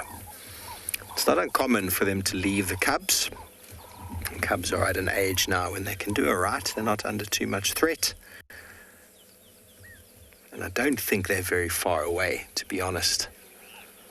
We're actually going to just make a quick turn on our way and see if maybe we can just get a visual of them on our way back. Somewhere between here and Juma. I've probably just stashed them under a tree. And those giraffe actually ran directly in that direction. So it'd be interesting to see what the cubs would have made of these huge giants galloping towards them if they were in the way. I think they would have scattered very quickly. You see how quickly the heads can pop up if something moves or if something is heard. And then they stare. They've got very good eyesight. Very good eyesight for movement. The slightest of movements. And once they've ascertained that there's nothing there, the eyes will close once more. And she'll pop back down onto the very soft bedding of grass.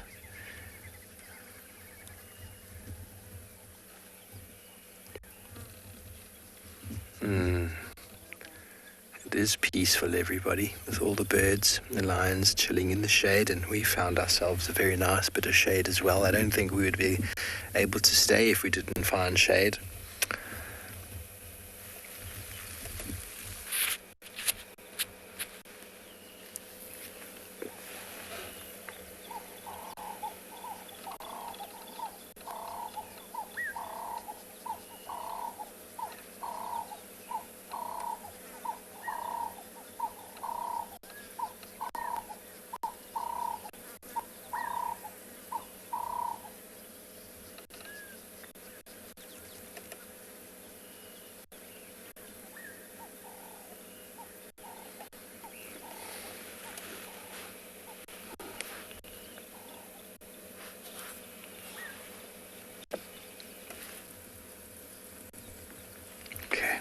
We're going to move on from our lions and slowly make our way back to camp.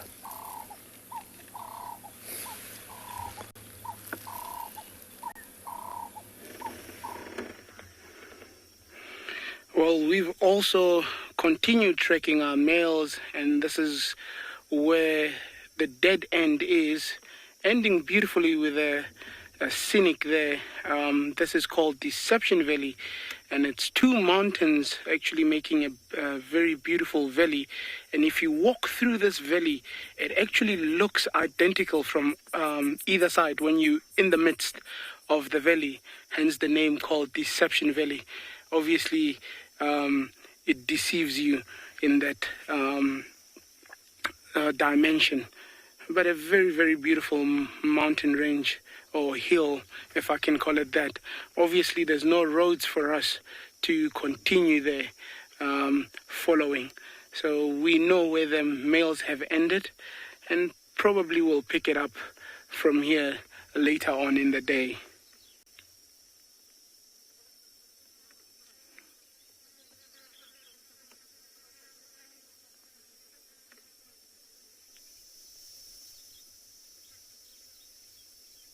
Scenic beauty of the Kalahari.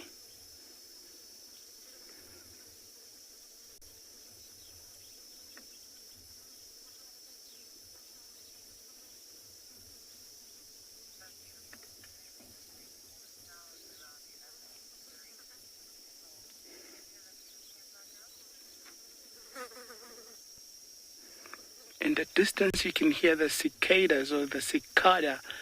With the summer going on, this is the sound you'll continuously hear. It's a mini insect that would make this high-pitched sound, and it's just a calming sound. Can be irritating to some, but I love it. And they just produce that sound by actually fluctuating or vibrating a little flaps on their under abdomen, and the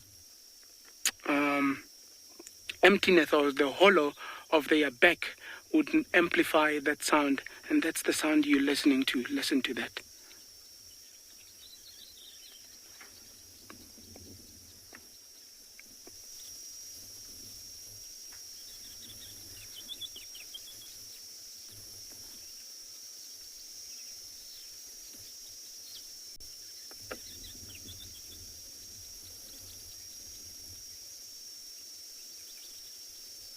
Beautiful birds also in the background.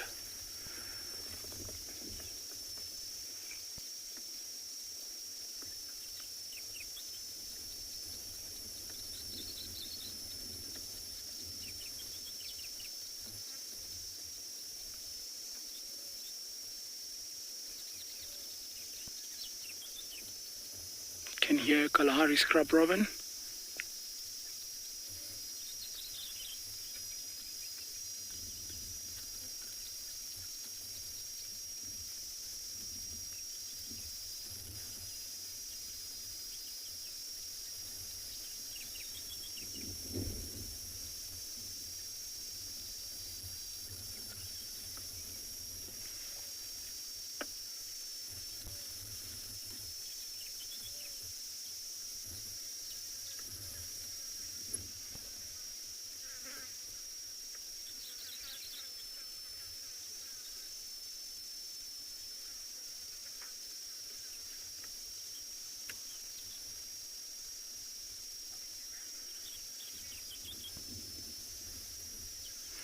Guys, we'll send you off to another beautiful location in Africa.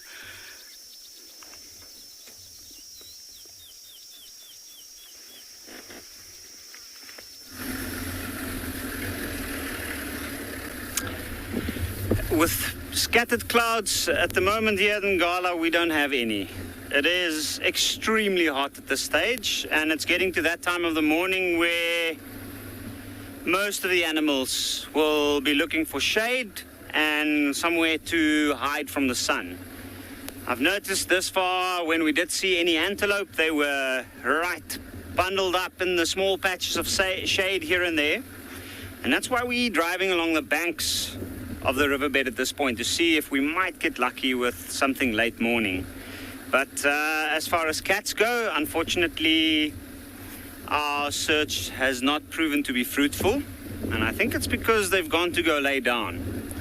This time of the year in the Lowveld, it gets extremely hot right on early in the morning already, and because of that, the cats specifically, they go down to go lay and rest in the shade early in the day already. So we're hoping for the best. We might take a little bit of a drop down into the riverbed up ahead, and hopefully we might pick up on something.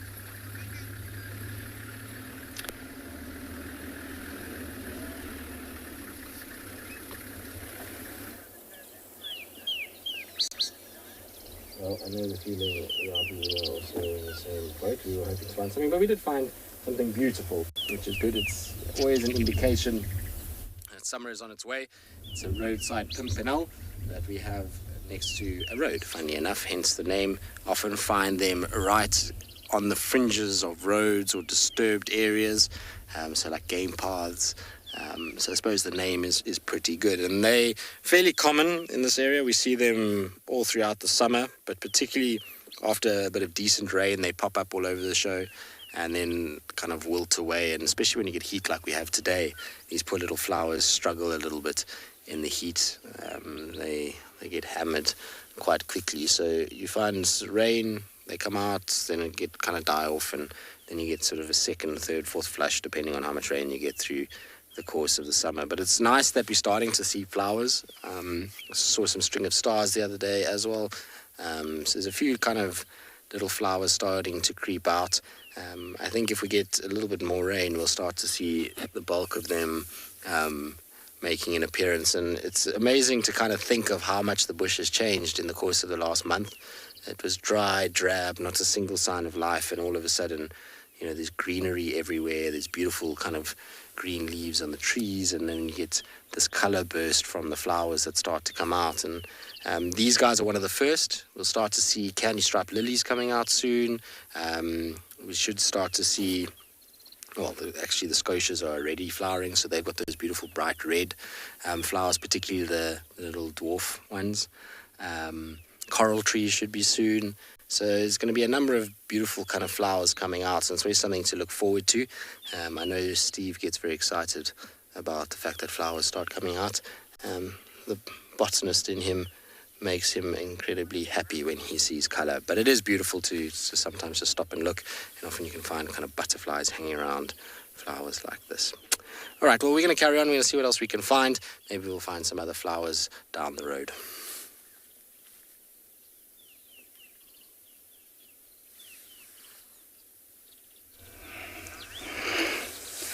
Well, it's nice to hear about Tristan and the flowers. We actually will share some more flowers because they're also coming out, and I've seen quite a good number. We will be sharing a few more in the next coming days. But back to our elephants. They seem to have relaxed a little bit, and usually when they do that, I tend to think that there is something specific that the matriarch has brought them to that particular area so that they can utilize it. Different plants come out at different times. For example, right now we have a lot of wild cucumber. It is not edible to us because it's very watery and acidic and very prickly on the outside, but it looks very much like our real cucumber. They love it. And also the Sodom apple, the leaves, it's related to the potato family.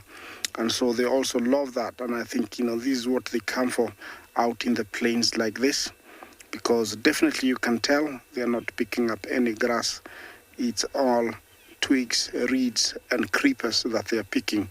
In a day, elephants, they need to eat almost 1/4 of a ton of food. That is a lot of food, every day. So they have to be constantly eating and constantly on the move so that they can find, enough to fill their bellies. This is a very healthy, a very healthy female. As you can see her here, beautiful tusks. It looks like she's been using them well. Well, over here in the plains, there's no issue because they can pick up an area and find what they love or what is found within that area. As much as, as they eat, they also need to drink plenty of water. Can you imagine, drinking almost 200 liters of water every day? That's what they take, and also 250 kilograms of food, and they have to drink almost every other day. So, they do well, in areas where there is plenty of water. I've come to think about it, and again, I'll mention it. It looks like Mara is a very good place for them to, to come and breed. to come and breed because there is enough food, there is enough water, and also security is guaranteed. Sorry, I have a tractor coming by, but it's going to pass quite quickly. Yes, and they are doing very well after the long gestation period. When they drop, they don't need to wander long distances for food.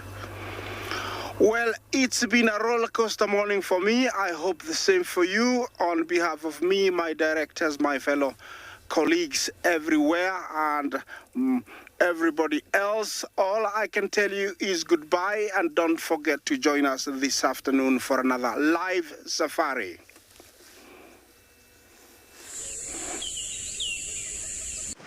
Hi, I'm Kyle, and I come to you live every day here from Tswalu, Kalahari in South Africa. My favorite animal in the Kalahari has to be the aardvark. Its unique appearance, its ethology, and as well as ecology within this vast ecosystem is amazing.